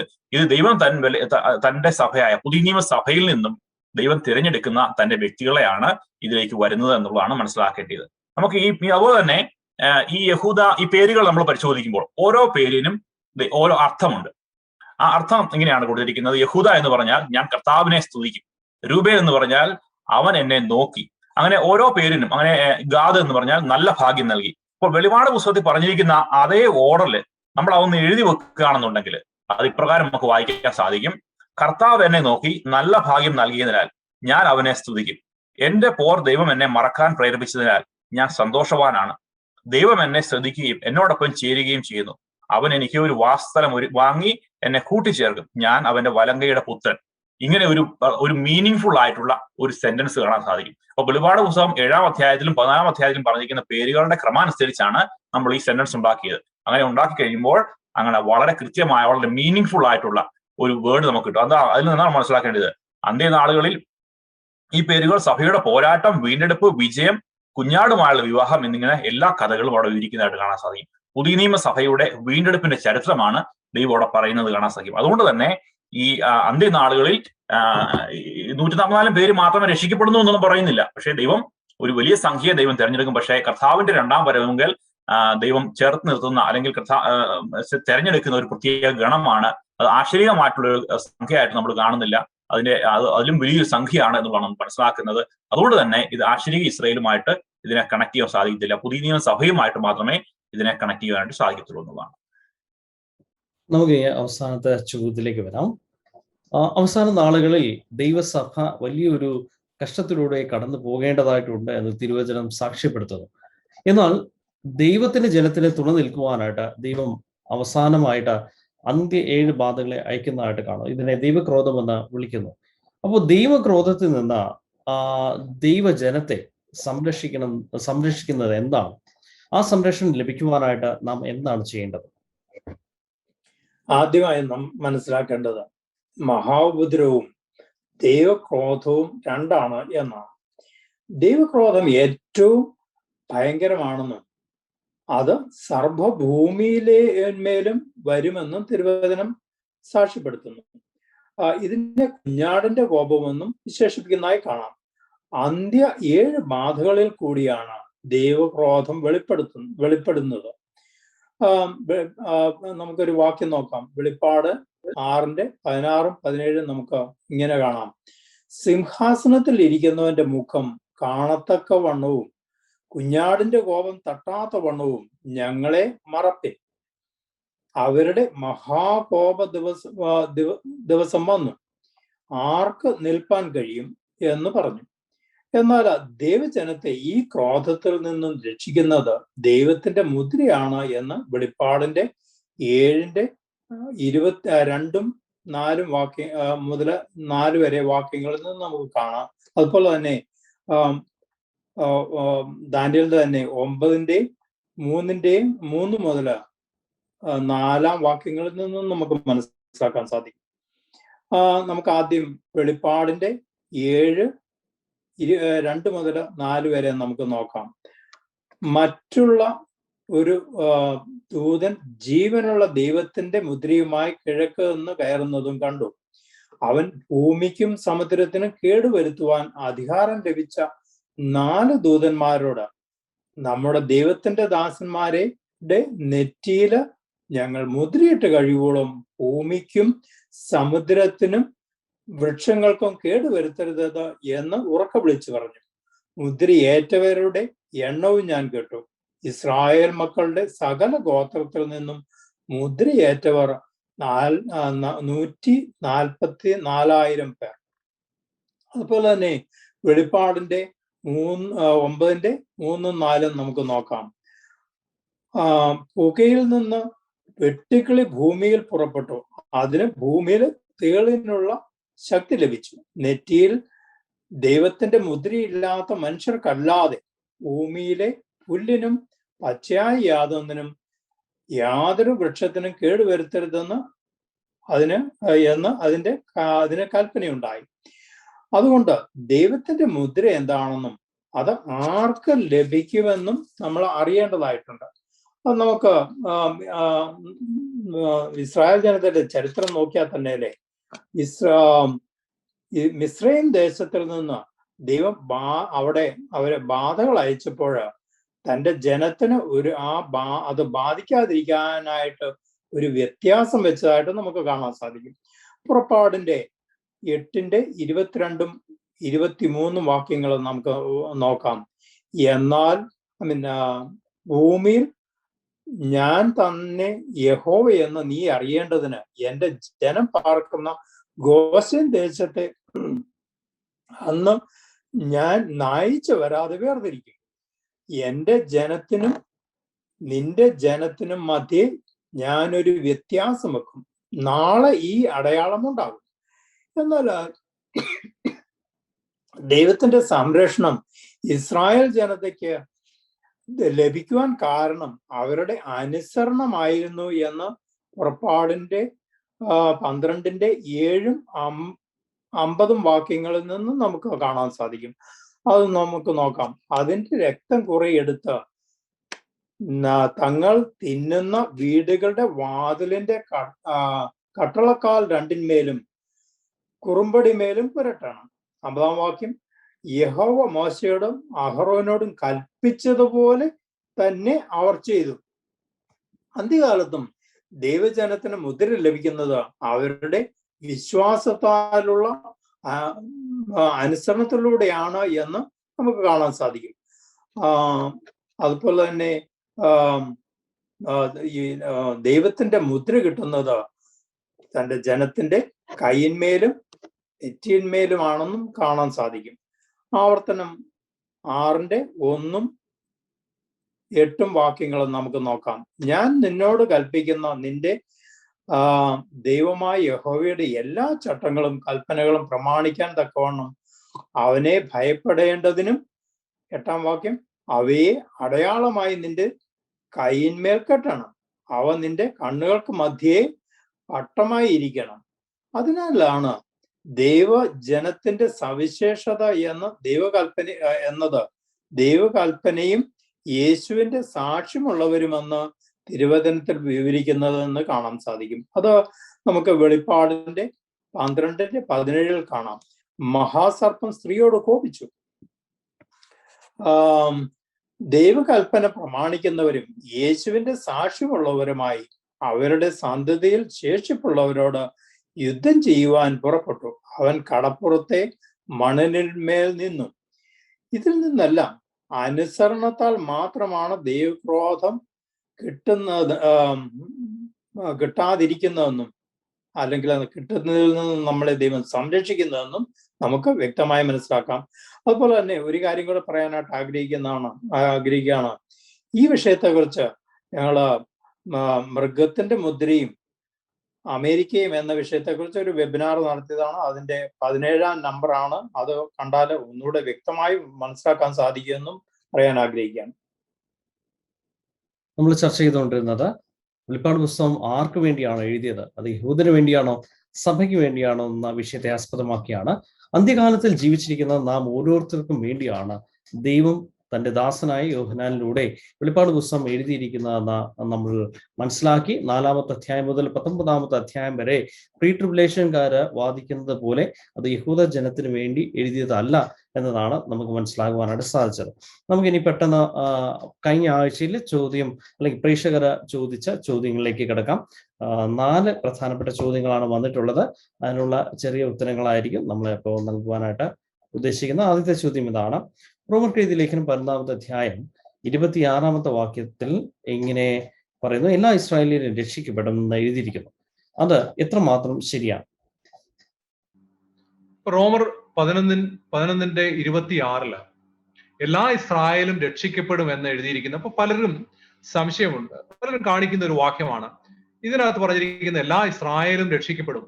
അപ്പൊ ഇത് ആശ്ചര്യമായിട്ടുള്ള ഇസ്രായേൽ എല്ലാവരും രക്ഷ പ്രാപിക്കും എന്നുള്ളതാണ് അവര് ഇത് ചൂണ്ടിക്കാണിച്ച് നമ്മൾ പറയുന്നത്. അപ്പോൾ ഈ ചോദ്യം ചോദിക്കുമ്പോൾ നമ്മൾ ചോദിക്കേണ്ട വേറൊരു കാര്യം എന്താണ്? ആരാണ് ദൈവത്തിന്റെ ഇസ്രായേൽ എന്നുള്ളതാണ്. അപ്പോൾ ആരാണ് ദൈവത്തിന്റെ ഇസ്രായേൽ എന്നൊരു വെബിനാർ നമ്മൾ നേരത്തെ ചെയ്തതാണ്. അപ്പോൾ അത് തീർച്ചയായിട്ടും നിങ്ങൾ കാണേണ്ട ഒരു വെബിനാറാണ്. ഇതിൽ നിന്നും തീർച്ചയായിട്ടും നിങ്ങൾക്ക് മനസ്സിലാക്കാനായിട്ട് സാധിക്കും ദൈവത്തിന്റെ ശരിയായിട്ടുള്ള ഇസ്രായേൽ ആരാണെന്നുള്ളത്. എന്നിരുന്നാലും ഈ ചോദ്യത്തിന്റെ ഉത്തരം നമുക്ക് വളരെ ലളിതമായിട്ട് നമുക്കൊന്ന് പരിശോധിക്കാം. റോമർ 11-ാം അധ്യായം 17-ലും 18-ലും നമ്മളിങ്ങനെ വായിക്കുന്നു, കൊമ്പുകളിൽ ചിലത് ഒടിച്ചിട്ട് കാട്ടൊലിവായ നിന്നെ അവയുടെ ഇടയിൽ ഒട്ടിച്ചു ചേർത്ത് ഒലിവ് മരത്തിന്റെ ഫലപ്രദമായ വേരിന് പങ്കാളിയായി തീർന്നുവെങ്കിലോ കൊമ്പുകളുടെ നേരെ പ്രശംസിക്കരുത്. പ്രശംസിക്കുന്നുവെങ്കിൽ നീ വേരിനെയല്ല, വേർ നിന്നെ അത്രേ ചുമക്കുന്നു എന്ന് ഓർക്കുക. അപ്പോൾ ഈ വാക്യം നമ്മൾ വായിക്കുമ്പോൾ നമ്മൾ എന്താണ് മനസ്സിലാക്കുന്നത്? ഇവിടെ ഒരു ഒലിവ് വൃക്ഷമായിട്ട് പൗലോസ് ഇസ്രായേൽ ജനതയെ ഉപമിക്കുന്നതായിട്ട് നമ്മൾ കാണുന്നുണ്ട്. അപ്പൊ അതിന്റെ സ്വാഭാവികമായിട്ടുള്ള കൊമ്പുകൾ എല്ലാം ഒടിഞ്ഞുപോയി. പകരം കാട്ടൊലിവിന്റെ ചില ചില്ലകളെ അതിൽ കൂട്ടിച്ചേർക്കുന്നതായിട്ട് കാണുന്നുണ്ട്. നമുക്കറിയാം, നമ്മൾ കണ്ടതാണ് 70 ആഴ്ചവട്ടക്കാല പ്രവചനം ഇസ്രായേൽ മക്കൾക്ക് കൊടുത്തു അവർ യഥാസ്ഥാനപ്പെടുവാനായിട്ട്, അവർ തിരികെ ദൈവത്തിലേക്ക് വരുവാനായിട്ട് ദൈവം കൊടുത്ത ഒരു സമയമാണ്. പക്ഷെ അവര് യഥാസ്ഥാനപ്പെട്ടില്ല, ദൈവത്തിലേക്ക് തിരിച്ചു വന്നില്ല, അവര് സ്വന്തം നീതിയിൽ ആശ്രയിച്ച് പരാജയപ്പെട്ടു പോയി എന്നുള്ളതാണ് നമ്മൾ കാണുന്നത്. അപ്പോൾ തീർച്ചയായിട്ടും ആ സ്വാഭാവികമായിട്ടുള്ള കൊമ്പുകൾ ഒടിഞ്ഞു പോകുന്നതായിട്ട് നമ്മൾ കാണുന്നുണ്ട്. അങ്ങനെയാണ് ജാതികളെ ദൈവം വിളിക്കുന്നത്, സഭയെ ദൈവം വിളിക്കുന്നത്. സഭയെ വിളിച്ച് വേറൊരു വൃക്ഷമാക്കി മാറ്റുകയല്ല ചെയ്യുന്നത്, ആ ഇസ്രായേലാകുന്ന ഒലിവ് വൃക്ഷത്തിലേക്ക് ഒട്ടിച്ചു ചേർക്കുന്നത്. അപ്പൊ ആ ഒരു സഭ അല്ലെങ്കിൽ ദൈവത്തിന്റെ ആ സഭ എന്ന് പറയുമ്പോൾ പഴയ നിയമത്തിലും ഉണ്ടായിരുന്നു. അത് ആ ഇസ്രായേൽ ജനമായിരുന്നെങ്കിൽ തീർച്ചയായിട്ടും അതിലേക്ക് ഒട്ടിച്ചു ചേർക്കുകയാണ്. അതായത് ഒലിവ് വൃക്ഷത്തിലേക്ക് ഒട്ടിച്ചു ചേർക്കുന്നതായിട്ടാണ് കാണുന്നത്. കാട്ടൊലിവായിരുന്നു നമ്മളെല്ലാം ആ വൃക്ഷത്തിലേക്ക് ഒട്ടിച്ചു ചേർത്ത് ഒരു ആത്മീയ സഭയായിട്ട് അല്ലെങ്കിൽ ആത്മീയ ഇസ്രായേൽ ആയിട്ട് മാറ്റുന്നതായിട്ടാണ് നമ്മൾ കാണുന്നത്. അപ്പോൾ ഒലിവ് വൃക്ഷം ഇസ്രായേൽ ജനതയാണ്, വേര് ക്രിസ്തുവാണ്, കാട്ടൊലിവിന്റെ ചില്ലുകള് ജാതികളായിട്ടാണ് നമ്മൾ കാണുന്നത്. അപ്പോൾ കർത്താവ് സഭയെ പണിതത് പുതിയ ഒരു അടിസ്ഥാന പ്രമാണത്തിലല്ല, മറിച്ച് നാം ഓരോരുത്തരെയും ഈ ഇസ്രായേലിനോട് കൂട്ടിച്ചേർക്കുകയാണ് ചെയ്തത്. അതുകൊണ്ട് തന്നെയാണ് ആദിമസഭയിൽ ഭൂരിഭാഗം പേരും യഹൂദന്മാരായിരുന്നു. പിന്നീട് നാനാവിധ ജാതികളും അതിലേക്ക് കൂട്ടിച്ചേർത്ത് ക്രിസ്തുവിൽ ഒരു ശരീരമായിട്ട് നിലകൊള്ളുന്നതായിട്ടാണ് നമ്മൾ കാണുന്നത്. അപ്പോൾ എല്ലാ ഇസ്രായേലും രക്ഷിക്കപ്പെടുമെന്ന് പറയുന്നതിന്റെ അർത്ഥം എന്താണ്? ഈ പുതിയ ഉടമ്പടിയുടെ ഭാഗമായി തീരുന്ന ഓരോ ദൈവമക്കളും, അതായത് കർത്താവിനെ സ്വന്തം രക്ഷിതാവും കർത്താവുമായിട്ട് സ്വീകരിച്ച അവൻ യഹൂദനായിക്കൊള്ളട്ടെ, യവനനായിക്കൊള്ളട്ടെ, ഏത് ജാതിയിൽപ്പെട്ടവനായിക്കൊള്ളട്ടെ, അവൻ ആത്മീയ ഇസ്രായേലിന്റെ ഭാഗമായി തീരുമ്പോൾ അവൻ രക്ഷിക്കപ്പെടും എന്നുള്ളതാണ് ഇതിന്റെ അർത്ഥം എന്നുള്ളതാണ് നമ്മൾ മനസ്സിലാക്കേണ്ടത്. രണ്ടാമത്തെ ചോദ്യം ഇതാണ്: 1948-ലാണ് ഇസ്രായേൽ എന്ന രാഷ്ട്രം സ്ഥാപിതമായത്. ലോകത്തിൽ ചിതറി പാർത്തിരുന്ന യഹൂദർ അവരുടെ നാട്ടിലേക്ക് മടങ്ങി. ഇതുമായിട്ട് എഹെസ്കേൽ പ്രവചനങ്ങൾക്ക് എന്തെങ്കിലും ബന്ധമുണ്ടോ എന്നതാണ് രണ്ടാമത്തെ ചോദ്യം. നമ്മൾ തീർച്ചയായും പഠിക്കുമ്പോൾ എഹെസ്കേൽ പ്രവചനത്തിൽ പറഞ്ഞിരിക്കുന്നതായ പ്രവചനവും ഇന്നത്തെ ഇസ്രായേലിന്റെ കൂടിവരവും, അതായത് 1948 അവർ കൂടി വന്ന് പുതിയ രാജ്യമായി മാറിയതും തമ്മിൽ എന്തെങ്കിലും ബന്ധമുണ്ടോ എന്നുള്ളതാണ് ചോദ്യം. നമ്മൾ മനസ്സിലാക്കണം, എഹെസ്കേൽ പ്രവചകനാകട്ടെ യിരെമ്യാ പ്രവാചകനാകട്ടെ ഇവരൊക്കെയും ജീവിച്ചിരുന്നത് ബാബിലോണിയ പ്രവാസ കാലത്താണ്. അതായത് നെബൂഖദ്നേസർ വന്ന് ഇസ്രായേലിനെ, യഹൂദയെ ആക്രമിച്ച് അവരുടെ ആലയത്തെ തകർത്ത് അവരെ ബാബിലോണിലേക്ക് കൊണ്ടുവന്ന പ്രവാസം, അതായത് അത് രണ്ടാമത്തെ പ്രവാസം. ആ കാലഘട്ടത്തിൽ ജീവിച്ചിരുന്നതായ പ്രവാചകന്മാരാണ് യിരെമ്യാ പ്രവാചകനും എഹെസ്കേൽ പ്രവാചകനും ഒക്കെ അവരൊക്കെ. അപ്പൊ അതുകൊണ്ട് തന്നെ അവര് ആ കാലത്ത് ജീവിച്ചിരുന്നുകൊണ്ട് ഇതിനെപ്പറ്റി മുൻകൂട്ടി വാണിംഗ് കൊടുത്തിരുന്നു. പ്രകാരം നെബൂഖദ്നേസർ വന്ന് നിങ്ങൾ മാനസാന്തരപ്പെട്ടില്ലെന്നുണ്ടെങ്കിൽ നെബൂഖദ്നേസർ വന്ന് നിങ്ങളെ പിടിച്ചുകൊണ്ട് പോകും എന്നുള്ള കൃത്യമായ വാണിങ്ങുകൾ യെഹെസ്കേലും യെരമ്യാവും ഒക്കെ കൊടുക്കുന്നുണ്ട്. എന്നാൽ അവരതിനെ അവഗണിച്ച് കളഞ്ഞതിന്റെ ഫലമായിട്ട് നമുക്കറിയാവുന്ന പോലെ തന്നെ ദാനിയേൽ പ്രവചനം 1-ാം അധ്യായം പഠിക്കുമ്പോൾ കാണാം, അവർ നെബൂഖദ്നേസർ വന്ന് അതിനെ നിരോധിച്ചു, അതിനെ പിടിച്ചുകൊണ്ടുപോയി, ആലയത്തിലെ പ്രധാന പാത്രങ്ങളെയും പൊൻവള്ളി അതിനെല്ലാം എടുത്തുകൊണ്ട് പോയി എന്ന് അവിടെ ദാനിയേൽ വിവരിക്കുന്നുണ്ട്. അപ്പോൾ ആ കാലഘട്ടത്തില് പിടിച്ചുകൊണ്ടുപോയ ഇസ്രായേൽ മക്കളുടെ മടങ്ങിവരവിനെ പറ്റിയാണ് യെഹെസ്കേൽ പ്രവചിച്ചിരിക്കുന്നത്. യെഹെസ്കേൽ പ്രവചനം 38-ാം അധ്യായത്തിന്റെ 7-8 വാക്യം വായിക്കുമ്പോൾ അവിടെ ഇങ്ങനെ പറയുന്നു, ഒരുങ്ങിക്കൊള്ളുക, നീയും നിന്റെ അടുക്കൽ കൂടിയിരിക്കുന്ന നിന്റെ സമൂഹമൊക്കെയും ഒരുങ്ങിക്കൊള്ളുവി, നീ അവർക്ക് മേധാവിയായിരിക്കുക, ഏറിയ നാൾ കഴിഞ്ഞിട്ട് നീ സന്ദർശിക്കപ്പെടും. വാളിനൊഴിഞ്ഞു പോകുന്നതും പല ജാതികളിൽ നിന്നും ശേഖരിക്കപ്പെടുന്നതുമായ ഒരു രാജ്യത്തേക്ക് നീ ഒടുക്കം വന്നു ചേരും. നിരന്തര ശൂന്യമായി കിടന്നിരുന്ന ഇസ്രായേൽ പർവ്വതങ്ങളിൽ തന്നെ. എന്നാൽ അവർ ജാതികളുടെ നിന്നും വന്ന് എല്ലാവരും നിർഭയമായി വസിക്കുമെന്നുള്ളതാണ് യെഹെസ്കേൽ പറയുന്നത്. അത് തീർച്ചയായിട്ടും പറഞ്ഞിരിക്കുന്നത് ഇത് ഈ ബാബിലോണിയ പ്രവാസത്തിന് ശേഷമുള്ള മടങ്ങിവരവിനെ പറ്റിയാണ് പറയുന്നത്. കാരണം ഒരു ബാബിലോണിലേക്ക് മാത്രമല്ല ഈ ജനം ഓടിപ്പോയത്. അനേകം ആളുകൾ അതായത് നെബൂഖദ്നേസർ വന്ന് യഹൂദയെ ആക്രമിക്കുന്നതിന് മുമ്പായിട്ട് AD 722 അസീറിയക്കാർ വന്ന് ഇസ്രായേലിനെ ആക്രമിച്ച് അവരെ ഇല്ലാതാക്കിയിരുന്നു. അവരെ പല രാജ്യങ്ങളിലേക്ക് കൊണ്ടുപോയി, അവരെ തിരഞ്ഞു കണ്ടുപിടിക്കാൻ കഴിയാത്തവണ്ണം പല രാജ്യങ്ങളിലേക്ക് അവരെ മാറ്റിക്കളഞ്ഞു. അപ്പൊ അവരൊക്കെയും മടങ്ങി വരുമെന്ന് യെഹെസ്കേലും യെരമ്യാവും ഒക്കെയും വിശ്വസിച്ചിരുന്നു. അപ്പൊ അവരുടെ മടങ്ങി വരവിനെ പറ്റി ഒക്കെയും ഇതിനകത്തൊരു പ്രവചനം ഉണ്ട് എന്നുള്ളത് മനസ്സിലാക്കണം. അതുപോലെ തന്നെ ഈ നെബൂഖദ്നേസറിന്റെ കാലത്ത് അവര് ബാബിലോണിലേക്ക് മാത്രമല്ല അവർ പോയത്, ചില ആളുകൾ എന്ത് ചെയ്തു, അവർ ഈജിപ്തിലേക്കും ഓടിപ്പോയെന്ന് കാണാൻ സാധിക്കും. അപ്പൊ അവരൊക്കെയും മടങ്ങി വരും എന്നുള്ളതാണ് ഇതിൽ നിന്ന് മനസ്സിലാക്കേണ്ടത്. എന്നാൽ ഇന്ന് ഈ പ്രീട്രിബുലേഷൻ ആളുകളൊക്കെയും ഈ വാക്യത്തെ എടുത്തിട്ട് ഇതാ ഇസ്രായേലിന്റെ 1948 കൂടിവരവിനെ പറ്റിയുള്ള പ്രവചനമാണ് എന്ന് ഇതിനെപ്പറ്റി വ്യാഖ്യാനിക്കുന്നു. അത് ഒരിക്കലും നിലനിൽക്കുന്നതല്ല. അത് ചരിത്രത്തിന്റെ ഏടുകളിൽ കിടക്കുന്ന ഒരു പ്രവചനത്തെ എടുത്തിട്ട് ഒരു ഇത് ഇല്ലാത്ത സ്ഥലത്ത് കൊണ്ട് അപ്ലൈ ചെയ്യുന്നതിന്റെ ഒരു ബുദ്ധിമുട്ടാണ് അതിന് മനസ്സിലാക്കുന്നത്. തീർച്ചയായിട്ടും യെഹെസ്കേൽ പ്രവചനം പറഞ്ഞ പ്രവചനം ബാബിലോണിയ പ്രവാസ സമയത്തുള്ള അതിനുള്ള മടങ്ങിവരവിനെ പറ്റിയാണ്. AD 70 കർത്താവായ യേശുക്രിസ്തുവിന്റെ പ്രവചനത്തിന്റെ ഫലമായിട്ട് ചിതറിപ്പോയി ഇസ്രായേലിന് മടങ്ങിവരവിനെ പറ്റി അല്ല എന്ന് ആണ് മനസ്സിലാക്കുന്നത്. മൂന്നാമത്തെ നല്ലൊരു ചോദ്യം ഇതാണ്, ഇസ്രായേലിൽ ഇപ്പോൾ നടക്കുന്ന, അല്ലെങ്കിൽ നമ്മൾ മുമ്പ് കണ്ട, ഇപ്പോൾ നടന്നുകൊണ്ടിരുന്ന ആ സംഭവങ്ങളുടെ അടിസ്ഥാനത്തിൽ സഭ എടുക്കപ്പെടലുമായിട്ട് ബന്ധപ്പെട്ട എന്തെങ്കിലും കാര്യമാണോ നടക്കുന്നത്? അത് അതിന്റെ ആരംഭമായിട്ട് കണക്കാക്കുവാനായിട്ട് സാധിക്കുമോ എന്നാണ് അടുത്ത ചോദ്യം. ഇതിന് ചെറിയൊരു ഷോർട്ട് ആയിട്ടുള്ള ഒരു ആൻസർ പറയാനായിട്ട് ആഗ്രഹിക്കുകയാണ്. കാരണം ഇതിനെക്കുറിച്ച് നമ്മൾ ഞങ്ങൾ ഒരു വെബിനാർ നടത്തിയിട്ടുള്ളതാണ് 70 ആഴ്ചവട്ടത്തെ കുറിച്ച്. അത് കണ്ടാൽ റെമനന്റ് മീഡിയ മിനിസ്ട്രിയുടെ യൂട്യൂബ് ചാനലിലുണ്ട്. അത് കണ്ടാൽ വളരെ വ്യക്തമായി ഇതിനെക്കുറിച്ച് വ്യക്തമായി പറഞ്ഞിട്ടുണ്ടാണ്. ഇത് ഡീറ്റെയിൽ ആയിട്ട് പറഞ്ഞു കഴിഞ്ഞാൽ ഒത്തിരി സമയമാകുന്നത് കൊണ്ടാണ് ഒരു ചെറുതായിട്ടൊരു ആൻസർ തരാൻ പോകുന്നത്.